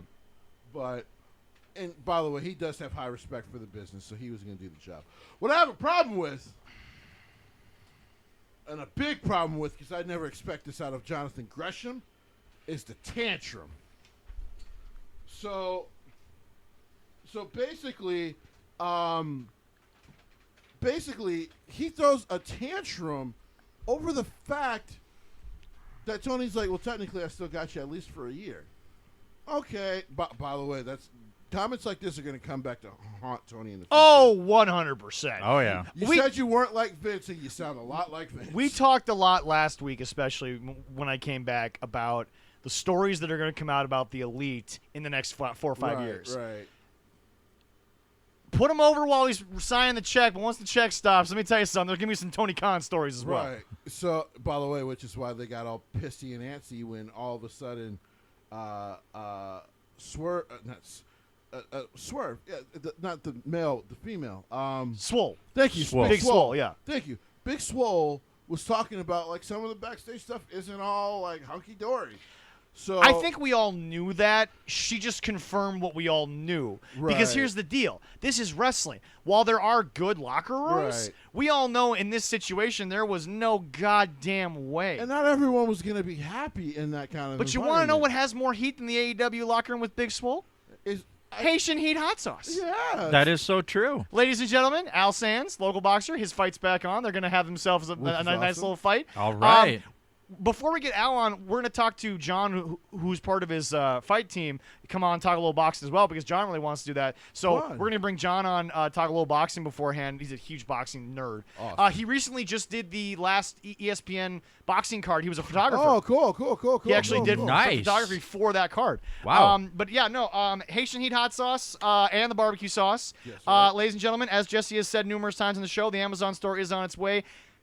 It's still rough, but Amazon's a little more complicated for local people than you think. Correct. But folks, Haitian Heat on Facebook, you can still place your orders. They do email you during each part of the process. Understand that when you are getting a process that they will not compromise on, it will take a little longer. Let me tell you something. Each and every single bottle that is in the array that they have is worth every moment of your eating pleasures, and they will make sure that you get it at the absolute best peak of its condition. right. So the only thing that they ask is that everybody understands that your orders will be updated, your orders will eventually be placed, but we are making sure that you still get the best quality of Haitian heat because if there's one thing I know about Al, the man does not half-ass anything in his life. Oh, no, everything he is does full not. go, all go. Oh, all my the God, time. yes. So, He yeah, is, it's yeah, 100% yeah, work. no. So, but yeah, we look forward to eventually having Al on, and we look forward to his fight. But yeah, Haitian Heat Hot Sauce. Please go place those orders today on Facebook. Again, other ways of retail are on their way, but as of right now, again, business is tricky, folks. So Facebook.com/HaitianHeat. And while we always enjoy being your form of entertainment, your form of escape, remember your mental health absolutely matters. 100%. And Yes, it does. here is a way for you to make sure that you get the help you need from BetterHelp.com. This podcast is sponsored by BetterHelp. Have you ever felt depressed, stressed, anxious, or overwhelmed? Well, BetterHelp is here to help you. I, in my life, guys, have dealt with mental depression and a variety of mental health issues and have had to use therapy to overcome them. Well, BetterHelp is a great program here to help you. BetterHelp offers licensed therapists who are trained to listen and help you in a private, online environment at your convenience. There is a broad range of expertise in BetterHelp's 20,000-plus therapist network that gives you access to the help that may not be available in your area. All you got to do is fill out a questionnaire to help assess your specific needs, and then you get a matched therapist within 48 hours. Then you can schedule your secure video and phone sessions. Plus, you can exchange unlimited messages, and everything you share is completely confidential. You can also request a new therapist at no additional charge at any time. Join the 2 million plus people who have taken charge of their mental health with an experienced BetterHelp therapist. Special offer to 13 cards subject to change listeners.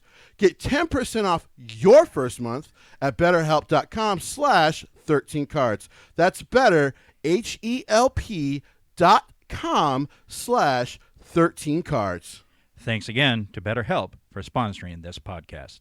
So anyway, Jesse, we were talking about the whole situation with Jonathan here. That's right. You're obviously I really don't want to put a percentage on who you're on, because I feel like there's peaks and valleys for both people. Right. But like we were talking about Tony, the stories that are going to come out in 4 or 5 years, we'll have to wait on that. We will be here for that, because I don't care if this show's been dead for 2 years. There'll be a revival show for me to talk about these stories. I don't give a damn. If I'm still kicking, we're still doing it. Damn straight. But anyway. And I've been here for thousands of years. Tony is Tony. We get that. Right. But now you're a little disappointed in a guy that you call easily on any given night a top 10 It's like I said, the technical wrestler. tantrum to go ahead and cancel your shows and this and that. Like, you have a right to be upset. And by the way, it is your company, and I respect that. But like the one who runs in Atlanta, but it's just- Terminus, yeah. It's just you're throwing a tantrum for what? So you're gonna punish the other wrestlers because you're getting mad at Tony Khan? Here's what Jonathan made a big mistake on. He fell for the trap that everyone said, oh, well, this was Vince for years. He fell for the same trap. At the end of the day, the promoter's the promoter. That's right. At the end of the day, Jesse, a leopard doesn't change their spots. A tiger can't change the stripes. And Tony Khan ain't worth shit.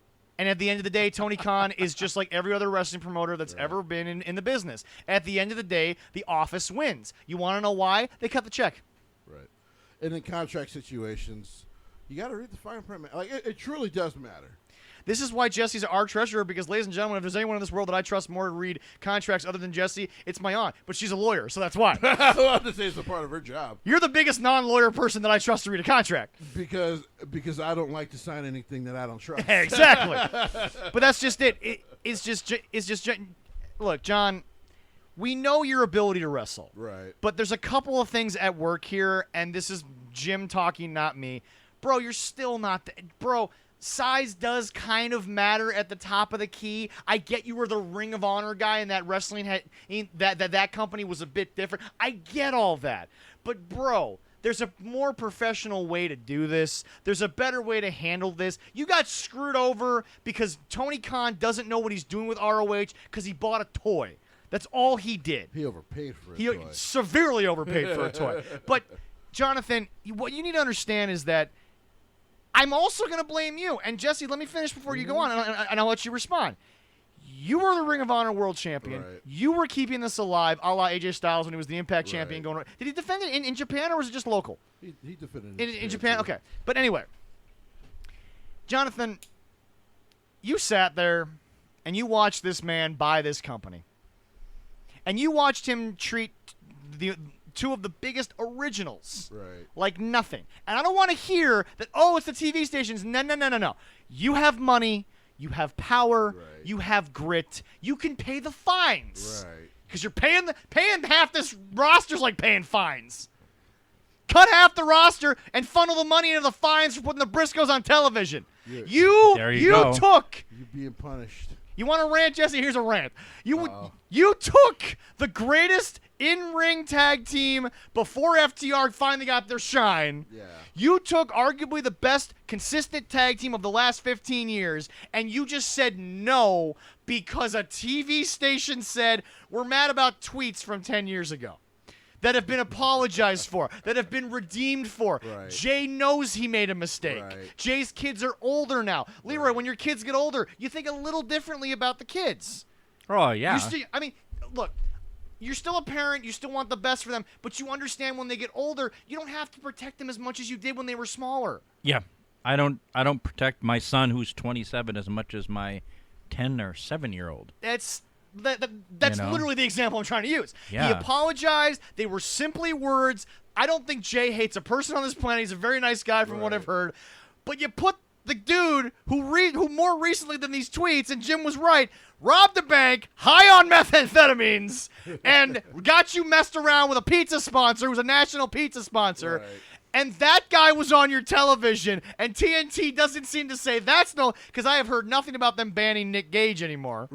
But you won't let the Briscoes on? Are we so mad about angering people who probably won't even, and again, I'm not going against the LGBTQ community, but I'm going to be honest, we're mad about angering these people who won't even watch. That's true. And you won't get the best tag team of the last 15 years. FTR's now the best. I agree with that.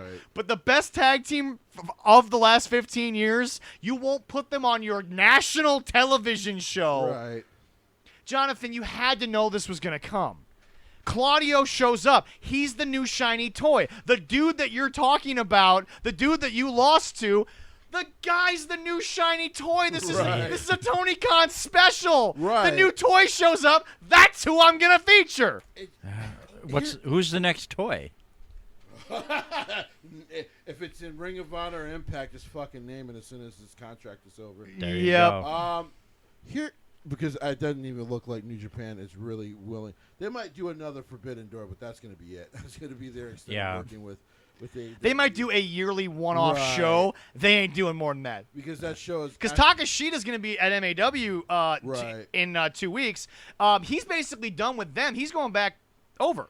And he's wrestling our boy JDX. And we also have no idea, because Jesse reported this, and I've actually read some truth to this. We don't know how much longer Wheeler Yuta's going to be there. Nope.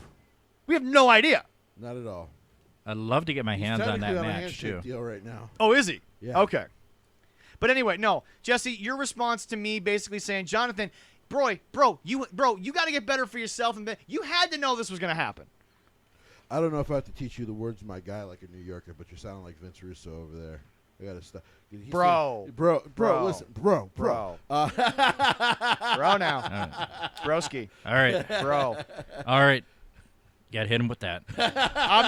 I'm not working at a secondhand video shop. He's also not booking really bad television, so I'll give. Okay, all right. We'll let that slide.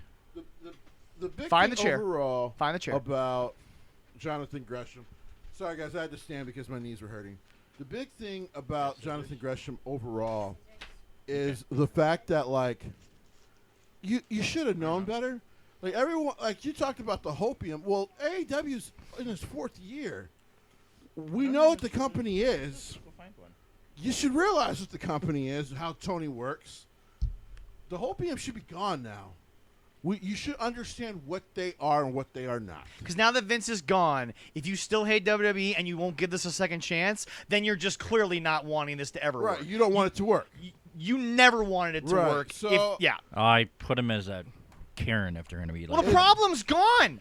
I know. Well, Next week, put this down for next week, Leroy. okay. We're going to talk about the fact we're going to expand on the internet hate needs to stop because the problem's gone. Well, 3 of the 4 problems are gone. Thank now. you. And one of them is really just more of a camera cut problem. Right. So Well, I know it makes you violently ill. well, Jim Cornette has also said it. And the only reason I use Jim Cornette is because you guys listen to him more than most other podcasters. Oh, I listen to a lot of them. You can use whoever you want. It doesn't matter. Even I listened to a show of his when he was talking. I decided to see what did Jim think of all this news about Vince McMahon and the retirement and all that stuff. And even he was like, "Yeah, I don't know how a guy's a producer for over 30 years at one place. It never happens." Yeah. Like, even in wrestling, it rarely ever happens. So the fact that Kevin Dunn has kept his job for over 30 years has never sat right with him or anyone else. So it's like I said. Because even Bruce got fired in the middle of all this. Well, Bruce didn't really get fired. It was just like, oh, we just need you to run more SmackDown. And No, I'm talking about when he was in Impact. oh, yeah. Because they brought Jim in to fire him. Yep. Which is the funniest thing ever. It's Jonathan.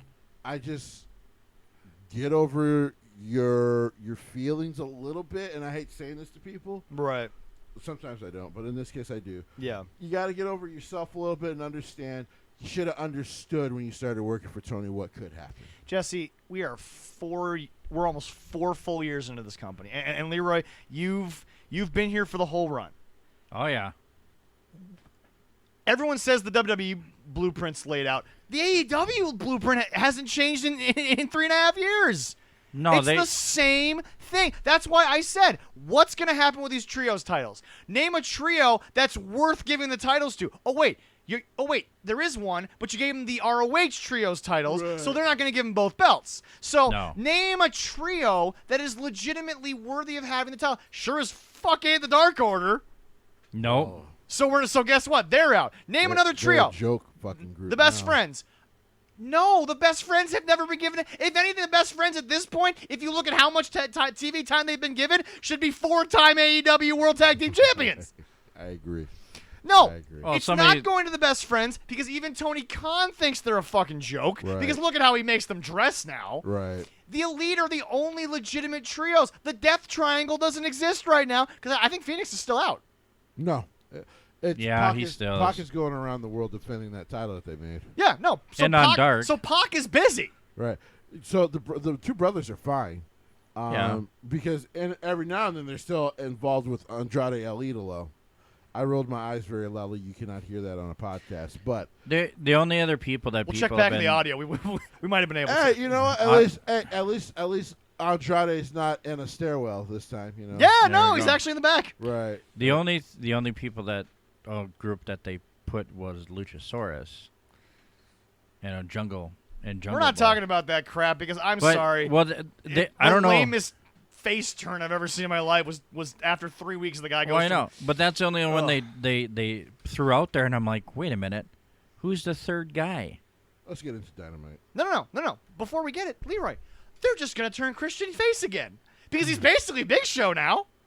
Jesse's already proven it. That's true. He's basically just Well, gonna turn like as I Big say, Show. we know AEW's blueprint. They kind of stole WCW's blueprint and not the good WCW, but like the Vince Russo and WCW. kind of erased and put their letters on it. Yeah. Because Yeah. Bischoff keeps We're saying gonna- it every time. We're going to It's get the into same shit. Dynamite, but before we do, Jesse, would you like to catch us up on where you are in the G1? There we go. Ah. Yes. Well, shit. Since we're gonna get into it. Why not? I want to hear about the G1 because I'm sleeping because the old man here needs his rest.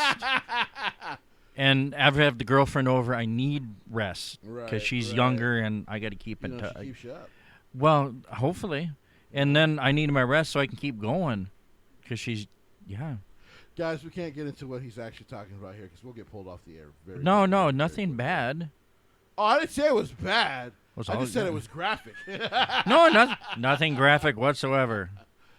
So, last time I believe we talked about night 1 through 4.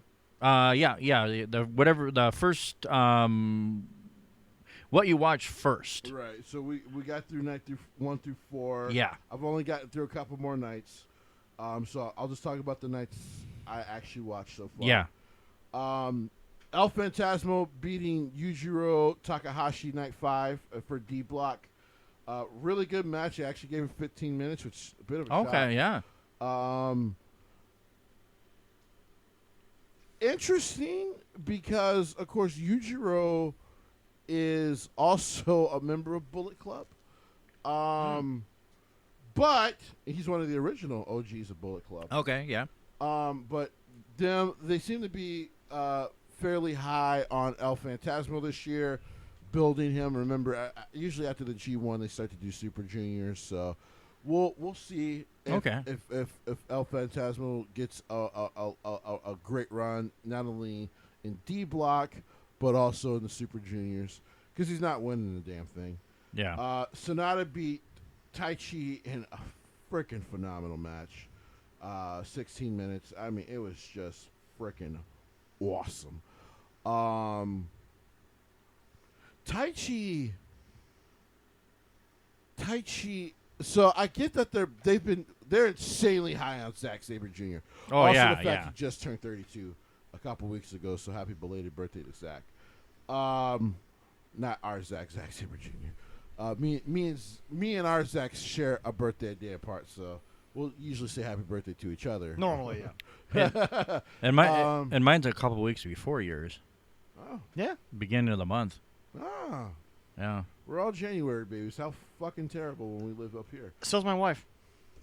So is my mom. No so wonder we do a wrestling I got a mom podcast. and two cousins. Literally nothing to do up north besides be cold and watch wrestling and football. My girlfriend's in December. Taichi, I hope next year they'll start his singles run seriously. Okay. Because it's a lot of stop and go for Taichi. Jeff Cobb beat Bad Luck Fale in one of the funniest big man matches I've ever seen in my life. Okay. Because basically the whole match is like Bad Luck Fale just being shocked the whole time that Jeff Cobb can actually pick him up and suplex him. And he was selling it with like this disgust that he could be picked up. Bad Luck Fale, I don't think has ever won more than 4 matches in a G1 tournament, and I don't think this year will be the start of anything different. He always starts 0-3. It's weird. And the main event of night 5 was a classic. The Ace versus Naito. Ooh. I mean, I'm not even going to tell you what happened in the match. I'm going to tell you because they actually put this match up recently on YouTube. Go watch it. New Japan just does some of the best single stuff of all time. They really do. It was the one thing for years I actually agreed with Dave Meltzer about. I'm like, yeah, no, New Japan does have just the best wrestling on the planet, guys. By the way, I don't get into the tag matches when we review these. Sometimes they're really funny. Sometimes they're really good. Most of the time they're pretty good. Other times I'm just like, well, this is just here. But what's always great about New Japan is the shows are literally 2 hours, so you get through everything fairly quickly. There we go. Yeah. In night 6, Chase Owens is continuing his great run in a great upset match. He beat the Great Okan without any new Bullet Club shenanigans. Ah. So he actually beat him clean. Okay. Evil beats... Is Bullet Club having one of those years where they're just kind of letting everyone do their own thing, or what's going on with that? He asked to be able to try to win B Block by himself. Okay. Of course, the problem is his leader and current IWGP Heavyweight Champion is also in B Block. You're going to have to face him at some point. So he told him, well, that's fine, but you're not going to beat me. No. Evil. This match is fun, so hopefully they put it up. It was only a 10-minute match. Okay. But Evil tricked Kenta and beat him by countout. Jeez. Kenta's been having a very... admit it, you did not see Kenta having this kind of a G1. No. Well, the funny part about this match was the fact that it felt like what was Evil was trying to do was bait Kenta into getting disqualified. Kenta didn't take the bait, and so he ended up tricking him in a very never change Yano kind of way.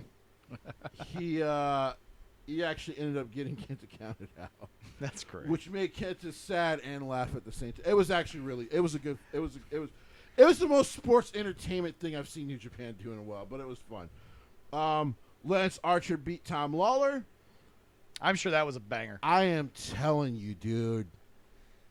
A lot of people need to watch Tom Lawler matches, man. He's great. This He's great. dude is phenomenal. This was an absolute banger. And this is usually what happens the first time you're in a G1, especially if you're Gaijin. They kind of give you. Well, actually, I shouldn't say that. I don't want people to take this the wrong way. Your first couple G1s doesn't matter if you're Gaijin or local. You tend to take some beatings. You tend to take some losses. Well, you'll take a lot of early losses, and then the story kind of goes. You start to learn, and you start to win some matches. Yeah. And they try to kind of build your status in the G1 through that. Yeah. Unfortunately for Tom, he forgot the biggest thing as far as in New Japan style Lance Archer. Don't piss him off because he will literally try to kill you. Because he's actually allowed to be a murder hawk. Because in New Japan, he's allowed to actually severely fuck you up. Well, he's a big SOB. Yeah, he's a big son of a bitch. 6'8", 280. And he wrestles like a big evil son of a bitch in New Japan. I wouldn't. I want to point out, this man piss him stands off. next to LeBron James. LeBron James going to be like, LeBron James doesn't even look like a tight end like he normally looks if he's standing next to Lance Archer. It's incredible. Yeah, No, he's it's go, insane. sir. And then David Finlay got the win Ah. over Juice Robinson. Oh, boy. In Oh. an absolute classic. Wow. It was so good. So, because at first the match kind of played as like Juice is like, I know all your shit. We were tag champions. right, yeah. Like, I know you better than you know yourself. And the match kind of starts with you going like, man, I don't think David's got a shot in this match, man. But because of David's heart and his soul and because of Juice's arrogance, he ended up losing this match. It was phenomenal. So now that we moved to that, how far behind are you on the G1 officially? Okay, I did see Night 7, so we'll go into Night 7. So I haven't seen Okay. Night 8, 9, or 10. So, okay, next week, Jesse, Or 11. Yeah, Jesse, if you can, Yeah. because that's And a lot. 10 is tonight. 10 is tonight. Okay, 10's All tonight. Okay, if you can, because it's a lot of wrestling. Right. Can you It is a lot of pro wrestling. Can you be caught up by next week? For sure. Okay, so next week, folks, Jesse will have an updated card on the G1 that's currently going on. But go ahead and finish off night 7. So Night 7. Night 7 was a lot of fun. Number one, Tomohiro Ishii is just a Rough Rider. He main evented with my boy Tama Tonga, or as I like to call him, Samoan Randy Orton. Because he's as close to Randy Orton that's not in WWE as there is. These two beat the snot out of each other. Is Thomas 20 still minutes. unaffiliated? He is unaffiliated with him and his brother are still unaffiliated with not New Japan with Bullet Club. With any faction, they haven't they haven't jumped ship. Every now and then they'll team with Chaos or they'll team with Tanahashi and stuff. But Okay. that's because they're baby faces now, so that makes Yeah. sense. Hiroki Goto beat Aaron Hanari. The truth of the match was he survived. Hanari was fucking my guy up. This is the best Hanari. This G1 is the best Hanari has looked in his whole career. in New Really? Japan. Okay. I love the heel. Balak Fale, unfortunately, did get his first win against guess who? Our boy Toro. He played the game too much. Kept trying to sell him DVDs. Kept trying to sell him alcohol. Get drunk during the match. Forgot that you do got to keep your shoulders down. And Balak Fale decided to get serious and whoop his ass in 5 minutes. So hopefully Toro has learned from this experience What do you mean? Hopefully, the man's been doing Hopefully. the same shit. For He 20 didn't learn years. shit. He hasn't learned shit in 15 years. He ain't learned shit. In We almost can 20 hope, years. but yeah, probably not gonna happen. No. We don't want him to learn because we don't want Yano to change. What I'm Okay, gonna yeah. do is I'm gonna take this section of the match and send it to you guys. I want Okay. you guys to watch. Okay. It's actually for like 10 minutes. It's one of the most thoroughly entertaining New Japan things because he's literally trying to sell him alcohol as the bell rings. I mean, don't get me wrong. That's Don't not get a me wrong. bad That's a brilliant idea. idea for Bad Luck Fale. Because he was gonna drink it all. But at the same Well, that's time, true, yeah. Toru, Yano, I know you Japan's Jesse's domain, but come here, Yano. We all know one thing. First of all, Bad Luck is a professional drinker. The man needs a lot before it's a problem. You're gonna Yeah. have to give him at least 4 barrels before he's finally drunk.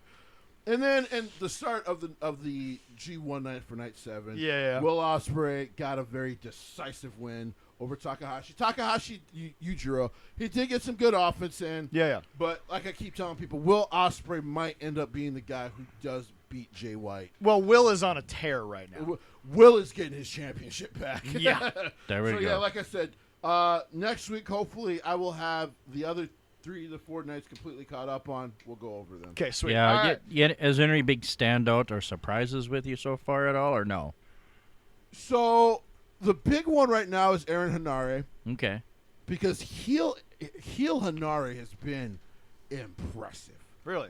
Heel Hanare seems to have taken the kayfabe teachings of Will Ospreay of who cares if you get disqualified? Just beat the shit out of your opponent because if they don't want to fight you again, you're gonna beat them next time. Well, I would agree with that. Yeah. And also, he's gotten so good. He's actually added Zach a lot of technicality to his style. Oh, I bet. Okay. So there's a lot more suplexes. There's a lot more chokeholds. Like he's been great. And like I said, when Hiroki Goto only survives you, you're doing something right. All right. I'm looking forward to that. So yeah, Gato's booking so far of the G1, and their booking so far of the G1 and the stories have been really great. Actually, this might be the best G1 in 3 years. all right. I'm looking Okay. forward to that match. A little. Yeah, I said you're can't gonna wait to send send me. that to you guys. That'd be fun to watch. Toru Yano, it Um, was just funny as hell. A couple of housekeeping things. Ladies and gentlemen, the man himself, Leroy's favorite wrestler and all of yours, Mr. Darren Corbin, has officially reached the Yes. milestone of 1,300 Wow. matches. That's using Carolina Carolina, yep, wrestling To- for cosplay wrestling. cosplay. Yeah, he has He's Syndrome. Syndrome in there. And if you did, he posted a picture on Facebook and on Instagram. Yep. It's like you never know who you'd run into. He- He ran into the Incredibles family. So I I saw thought the that was pretty costume, sweet. right? Yeah. Right? And he did. Did you see the video of him? Darren, we love you, and he agrees. A dancer, he really is not. No. He did his best. They did, It- they, it they was- did the Peacemaker dance. On He- the, he- he did- That's a great, He did try his best. I give you that, Darren, Yeah. but don't. Darren, don't Darren quit is dancing, a very Darren. coordinated man when he's falling from heights, but he's not so coordinated on the both. next time dancing, we yeah. do an actual face-to-face interview with the man, Yeah. I just want you to know I will not be there because I have something to say. Darren, as Syndrome, looks like Syndrome on drugs. Now, Darren is in great shape. Yes. Darren is so don't get that. Darren's in phenomenal shape. The guy runs marathons. You when he's not pro wrestling. You need to be there when we have face to face because he's not going to hit me. He's going to hit you. He All I know is he ain't hitting me, so that's all I give a shit about. I know. Saw, 'cause I saw the photos and I'm like, man, the guy looks great. He's gonna go have this great match because Darren always has great matches. And I saw the videos and I saw him moving around in the costume and black man. Sorry, we don't New York black man at that. Yeah. He looks like Syndrome decided cocaine was his next drug. Now, I'm not saying he's not in great shape, Oh. but I am saying He He looks a little scruffy. He looks a little scruffy. Yeah, That's like, all. Like All right. rehab might be in his future. All right, you might be so- his next big I fan might there. get my ass All right, whipped, so yeah. before we Yes, move on yes. to a few more things, mostly having to do with AEW, tonight, Jesse will be watching Oh, God. Arguably history, arguably the beginning of a funeral. We don't know. Most likely. Tonight is the Ric Flair's last match. Got it. The card reads That's an impressive card. Ren. Actually a really good looking Yep. card. Ren Renarita. Narito versus Yuya Umaro. Yumura. Yeah, Umara. The legacy match, Ricky and Kerry Morton with Robert Gibson versus Pillman Jr., Brock Anderson with Arn Anderson. That's gonna be awesome. These guys actually do still exist. AEW forgot that. Yeah. We didn't. Killer Cross with Scarlett versus Davey Boy Jr. There we go. Yeah. That might steal the night, really. No, what's going to steal the night will be this. The Wolves versus the Motor City Machine Guns. Yeah, that'll be pretty good. Then you're going to have the Lucha match, Rey Fenix versus Laredo Kid, Taurus, and Bandito. Yeah. Jonathan Gresham is still obviously on this card. I think he'll still wrestle Yep. tonight. Jonathan Oh, yeah. will take on Alan Angels, formerly of The Dark Order. the Dark Order, Nick Wayne, and Takashita. Now we get into the big top of the card. Josh Alexander versus Jacob Fatu. Oh, yeah. I This is saw the that. one I was like, fuck, I wish I was there for it. Yeah. That would be an this is awesome. good. This match is going to be awesome. Deanna Perrazzo will face Jordan Grace and Rachel Ellering. Well, we already know those three women are great, so Yes. Underrated is Rachel Ellering. I like her. Yeah. she's yeah. amazing. The Briscoes versus the Bon Erics. That Ooh. I love it. Wait, really? Yeah. The Show boys, me the photo. the Von Erichs. Yeah. You didn't see that? Ooh, no, I had no friggin' idea. They announced that before they announced the bottom. Also, the Bunkhouse Battle Royal. Yeah. Okay. And It's then, good to see the Von Erichs. And back then there. in the main event, The boys are good. Ric Flair and Andre El Idolo versus Jay Lethal and JEFFJARRETT Jeff Jarrett. Which is why he didn't take any bumps last night. Yep. Ric Flair's gonna die. That's my one Oh statement. God. I really hope not, but It is now time for Jesse. Jesse, I'll be sending this to you as soon as we're done. But it is Get the now bingo time for card. Jesse to find out what he has to do during the match tonight. Jesse, it is time for your last match bingo card. Are you ready? Oh shit! All right, let's do it. From the top right over, it's 5 over, 5 down. The middle free space is just Ric Flair wooing. Woo! well, because he's gonna do that. Yeah, exactly. Oh, yeah. he was out El drinking all night. Idolo laying her on the ropes. That's gonna happen. The Flair strut. That's gonna happen. Yep. Interference by J.J. Dillon. Yeah. A little less likely, but could happen. A Yeah. turnbuckle flip. Turnbuckle flip. Like he does, like Flair always did. I guess. You know how Flair flipped over over the the- turnbuckle? Oh, well, yeah, he's gonna fucking do that stupid shit. He might not even do it. Jeff Jarrett might Yep. do it. Yeah, somebody might. A Yeah. low blow. Well, yeah. that's gonna happen. Oh, A yeah. David Crockett Noom ad. For some reason, it'll be there. To be the man promo. Unfortunately. Uh, A Yeah. top rope slam. Yeah. That'll Yeah.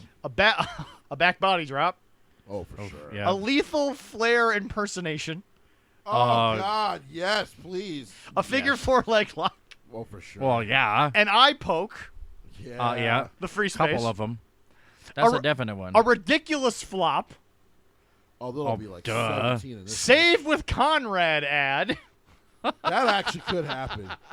Jarrett goes But over. that's funny to people, Yep. but that could happen. Yeah. Jarrett goes over. That could happen. Oh, yeah. Fifi escorts to the ring. That might happen. Death is on this card. I That hope i- that doesn't happen. I really. I Oh hope my that god. doesn't happen. Oh my A god. woo off That's gonna happen. Yeah, with yeah. either lethal or double J. Right. A double J strut. That's gonna. Oh happen. yeah. A Charlotte cameo. Probably. Yeah. A Charlotte cries. If he dies, yeah, A Flair knee to the head. that'll happen. Yeah. A chair usage. Yeah. And Flair goes over. Oh. Half and half. Half So it- anyway, you look at it, somebody's gonna win bingo tonight. It. It's going to be a bingo, yo. Yeah. Jesse, that's in your Facebook Messenger. Save that. Oh. I'm going to need you to play bingo You- I tonight. hope he doesn't die, man. You gotta. bingo tonight. You have to let me know how you do. Yeah. Bingo. I mean, I'll get it. Other than that, folks, if it wasn't for the main event possibly being the end of a 70-plus-year-old man, this card actually looks great. Oh, yeah. No. I don't think you understand the importance of what you just said. Say that again. The possibilities of a 70-year-old man This motherfucker dying. might die. Why, no. His pacemaker might blow up. No, it won't. It's unplugged. Oh, yeah, I forgot. He unplugged the fucker. Oh, God. His heart's going to blow up. It's so fucked up, this great card. Well, somebody... It's main evented by this. Did you see it? Somebody stated that he's been drinking every night leading up to it. So he's in the nature boy mode. Ashley apparently yelled at him earlier this week because he's talked about taking a top rope bump. Yep. And she's like, you're out of your fucking mind. No. Yep. And I hope he listens. Oh, this is... She couldn't talk her daddy out of doing the stupid match in the first place. I know. Jesse? If he survives, he might die Jesse? on her hands. I've never understood This him. might be your punishment for not watching the match Road to the he got Top. with Sean was great to go out on. No, Well, he's recently even said he regrets coming back to the ring after that. Like that was a great send off. But at the time, Jesse, it's that old adage of he just thought he had so much left, and Rick, you didn't. you didn't have any more like- left in the tank. You let Shawn do it.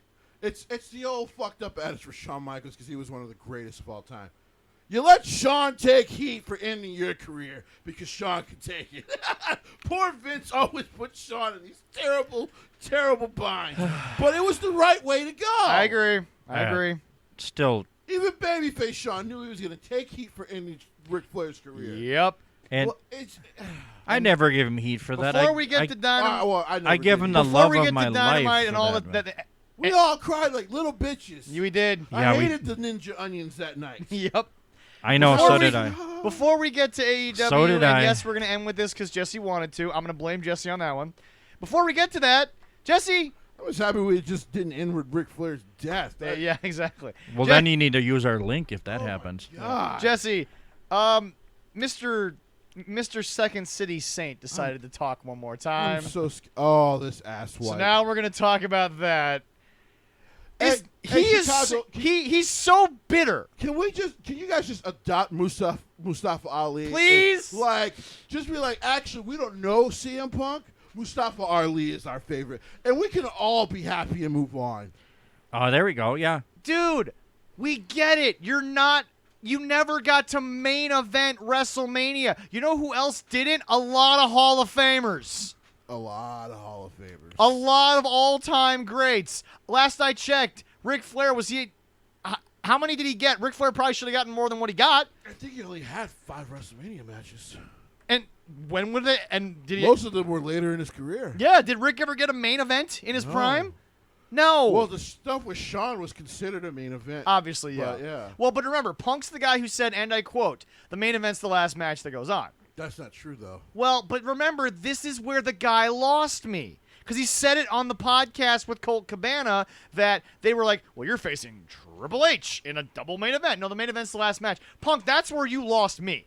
That's where I no longer cared about this. That was the moment. I don't care when anyone wants to look at me and say, really that? No, that's when I was done with it. Because it's like, bro, the main event of WrestleMania 17 was what?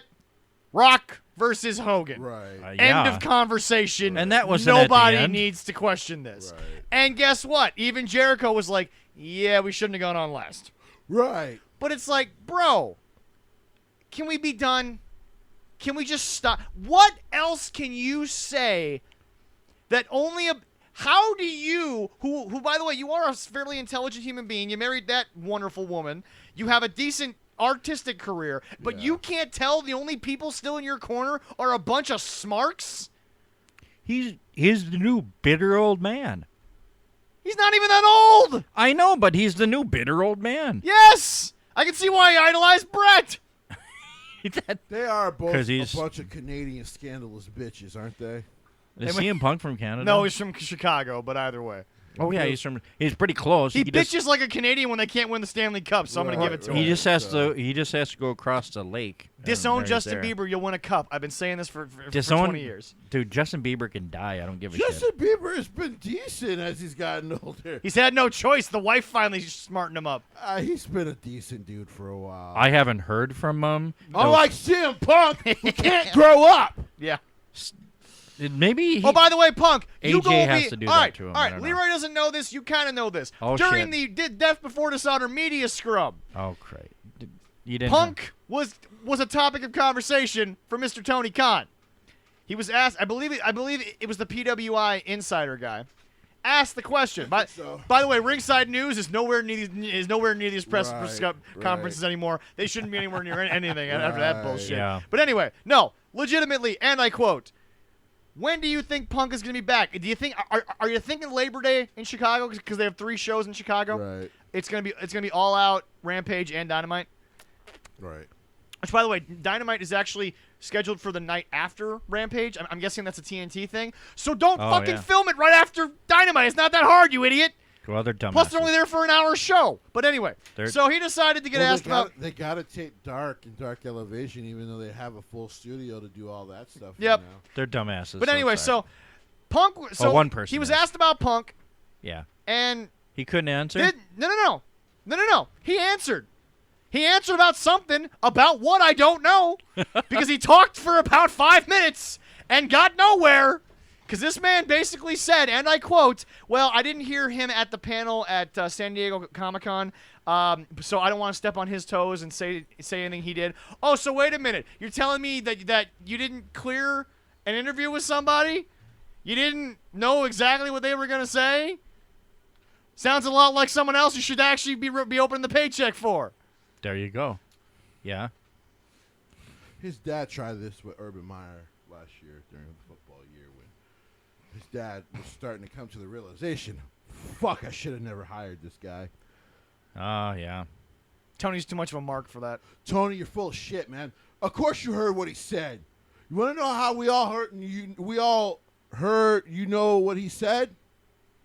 It's because he said a lot at Comic-Con. He had a whole lot to fucking say at Comic-Con. Which was pretty unfair. I can't stand Phillip Brooks. Which was really unfair because there were a lot of people on that panel. Yeah, there was. But, hey, it's got to be about Punk. Well, this is the thing I had the argument with somebody about when the Punk stuff first came out, was I looked at someone and I said, look, you can love the guy, that's fine, but let me be very clear. Anything this guy has ever asked for, if you actually analyze it, ROH, WWE, blah, blah, blah. It's always been a bunch of bullshit where I want change if it benefits me. Right. I want better for the locker room if I'm the top guy in the locker room. I want ice cream bars as long as I get my main event. Right. Bro, everything you've ever said is what Triple H said, shoot in the ring. Right. You care if it matters to you. Right. Because okay, let's just go back in time here. I still have the time machine.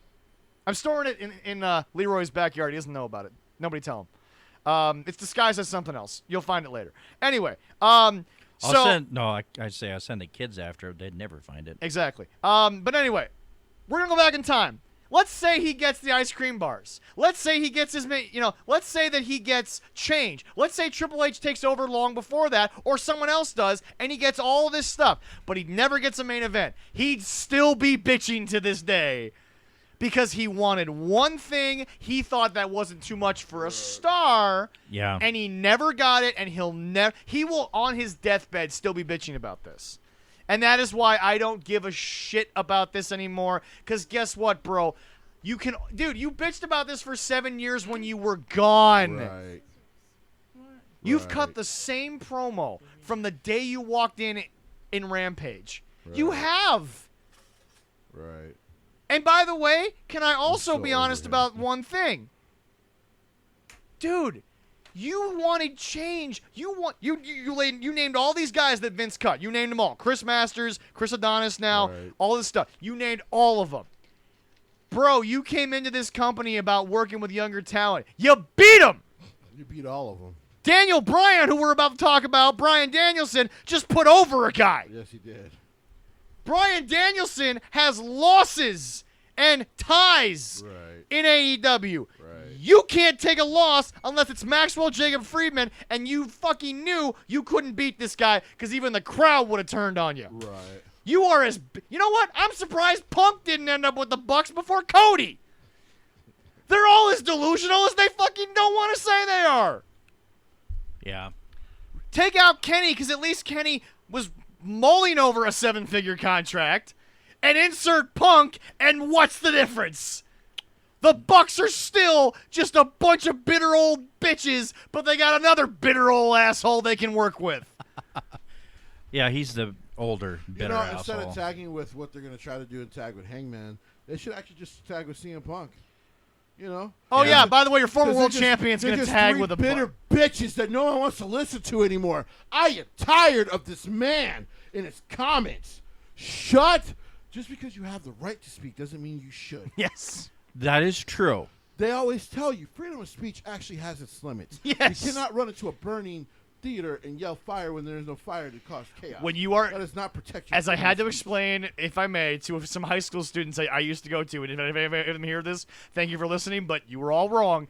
The freedom of speech ends at the door. Right. Because guess what? It's called a private institution Right. now. Shut the fuck up.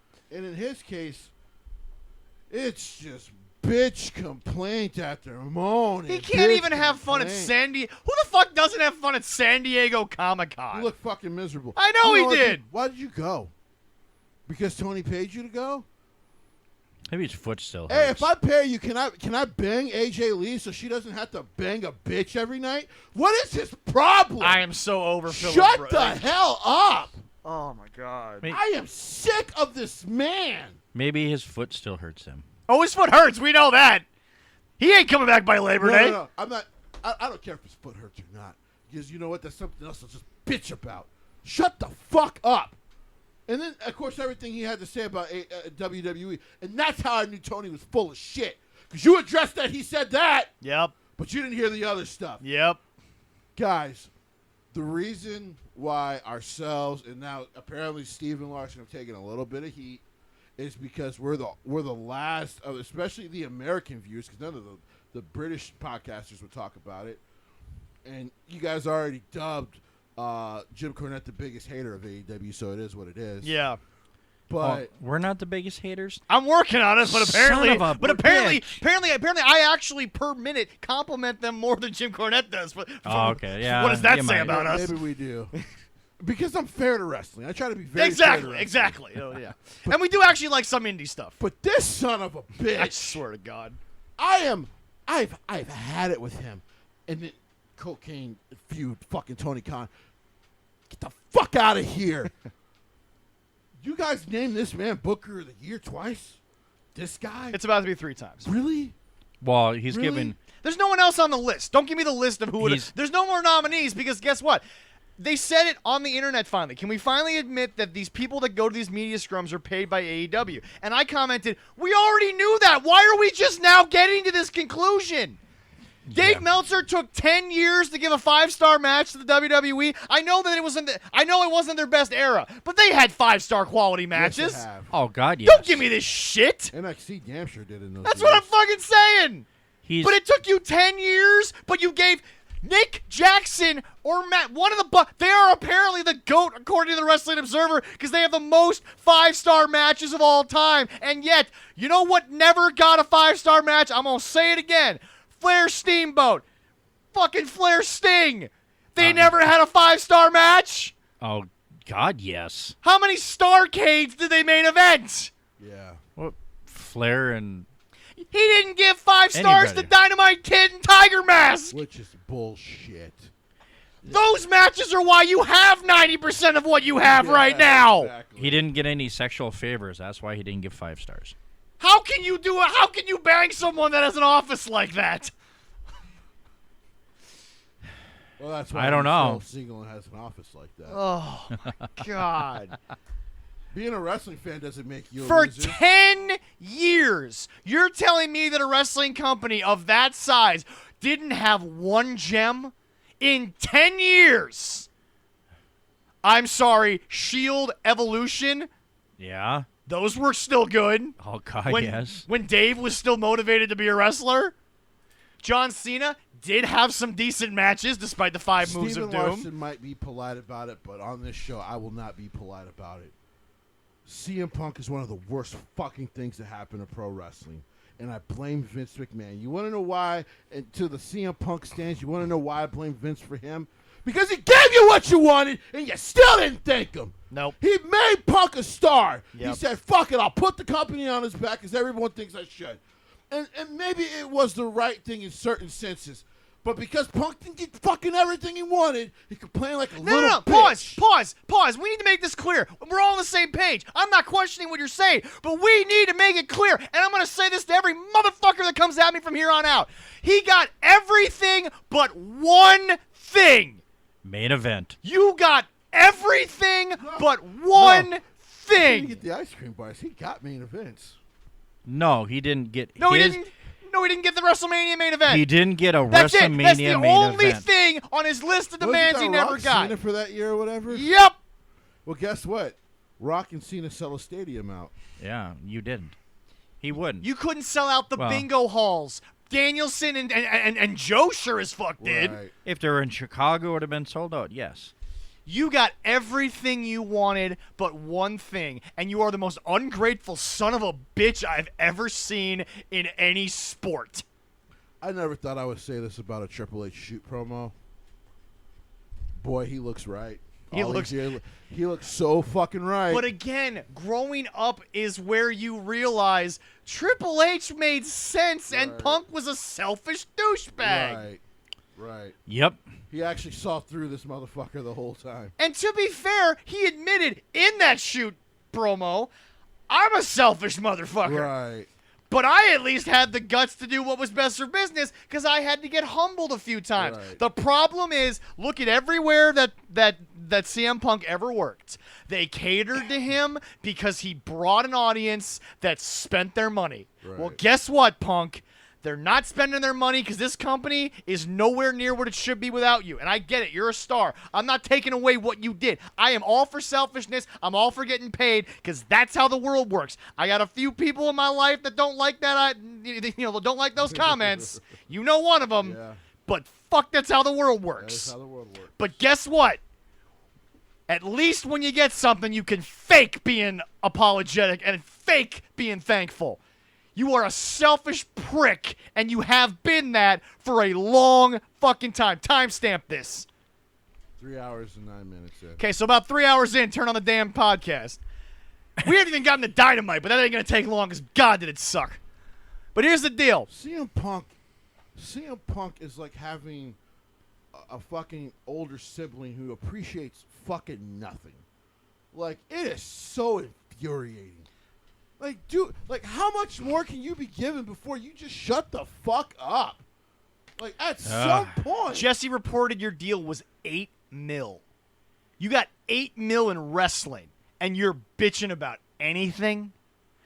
he you get- literally bitched it because everyone was like, hey, He you got know, $8 million with his new signing here. Yeah, so, because they I'd be- brought. Well, they keep asking for Punk money. If Moxley's making 6, but Cody, MJF, all these guys, if they keep saying, because by the way, one thing is in common of every report of top guys asking for money. Everything is the same on one topic. They want, quote, Punk money. Because he's getting paid like $8 million a year. And if John Moxley's maxing out at a reported 6, I'd love it. and that's been confirmed by everybody. If John's at 6, you know Punk's getting at least 20% more. So John Yeah. is technically on par with Brock if you add in his New Japan contract as well. Right. But otherwise, like, yeah, man. By the way, that's per appearance basis. Yeah. But yeah, and he's earned that, by the way. Yeah. He earned that. Yeah. Oh, John. But yeah. you want to know what John also didn't do? He's not bitter. No. He's not bitter. He doesn't Yeah. go around crapping on WWE whenever he can. He's the first one to go like, listen, in my book, I said what I needed to say about certain creative guys. Yeah.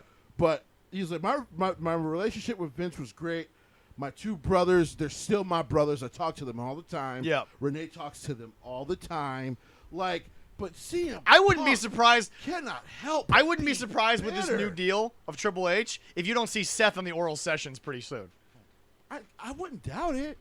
Seth would do it before Roman because Roman's all kayfabe right now. Right. Seth would do it first. But here's the thing.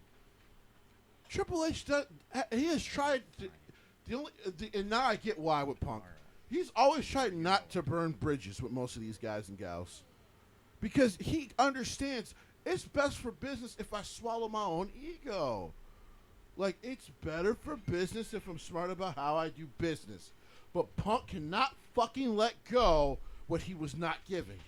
So anytime he can take a shot, and by the way, because now when he took that shot, he also took it at a guy he knows nothing about, Nick Khan, and he's still taking shots at Stephanie McMahon.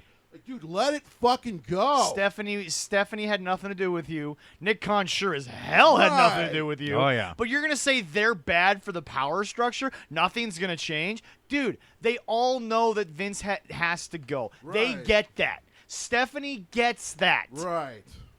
She loves her dad, but she understood that. Dude, so what if Vince still has input? Triple H is still the man that has to make the final call. That's in writing. I was about to say, clearly Triple H is making all the calls. Yeah. Vince can add any input he damn well wants because he still majority owns most of the company. But any and all voting power that he has nothing to do with the Right. television product. Right. Nope. It's where the company goes on a business Right. venture. That's it. Right. So don't give me this shit, Punk. Now on Dynamite. All right. Before we get Dynamite, though, Brody King got a very awkward tattoo. That was you haven't seen this? Oh, was it Darby Allin dying or something like that? No, it was Rest in Peace Darby Allin. He really is playing. To the He got a fullest. tombstone. I'm pretty sure it's on the wrist. Yeah. He got a tombstone that says "Rest in Peace, Darby Allin" on his wrist. I know they're buddies. That's a bit much. I know he's gonna die in 3 years from these bumps, Hey, Wow. guys, I but he gotta ain't dead be- I yet. gotta be honest. Jim Cornette should love that because he's doing kayfabe. Hey, just show all the fans. No, I want to kill him. Well, that's good. I You got know. Dynamite up. Yeah. All right, go ahead. I know you guys wouldn't do that to me. Well, I'll probably outlive you. that'd be So weird to put like rest in peace.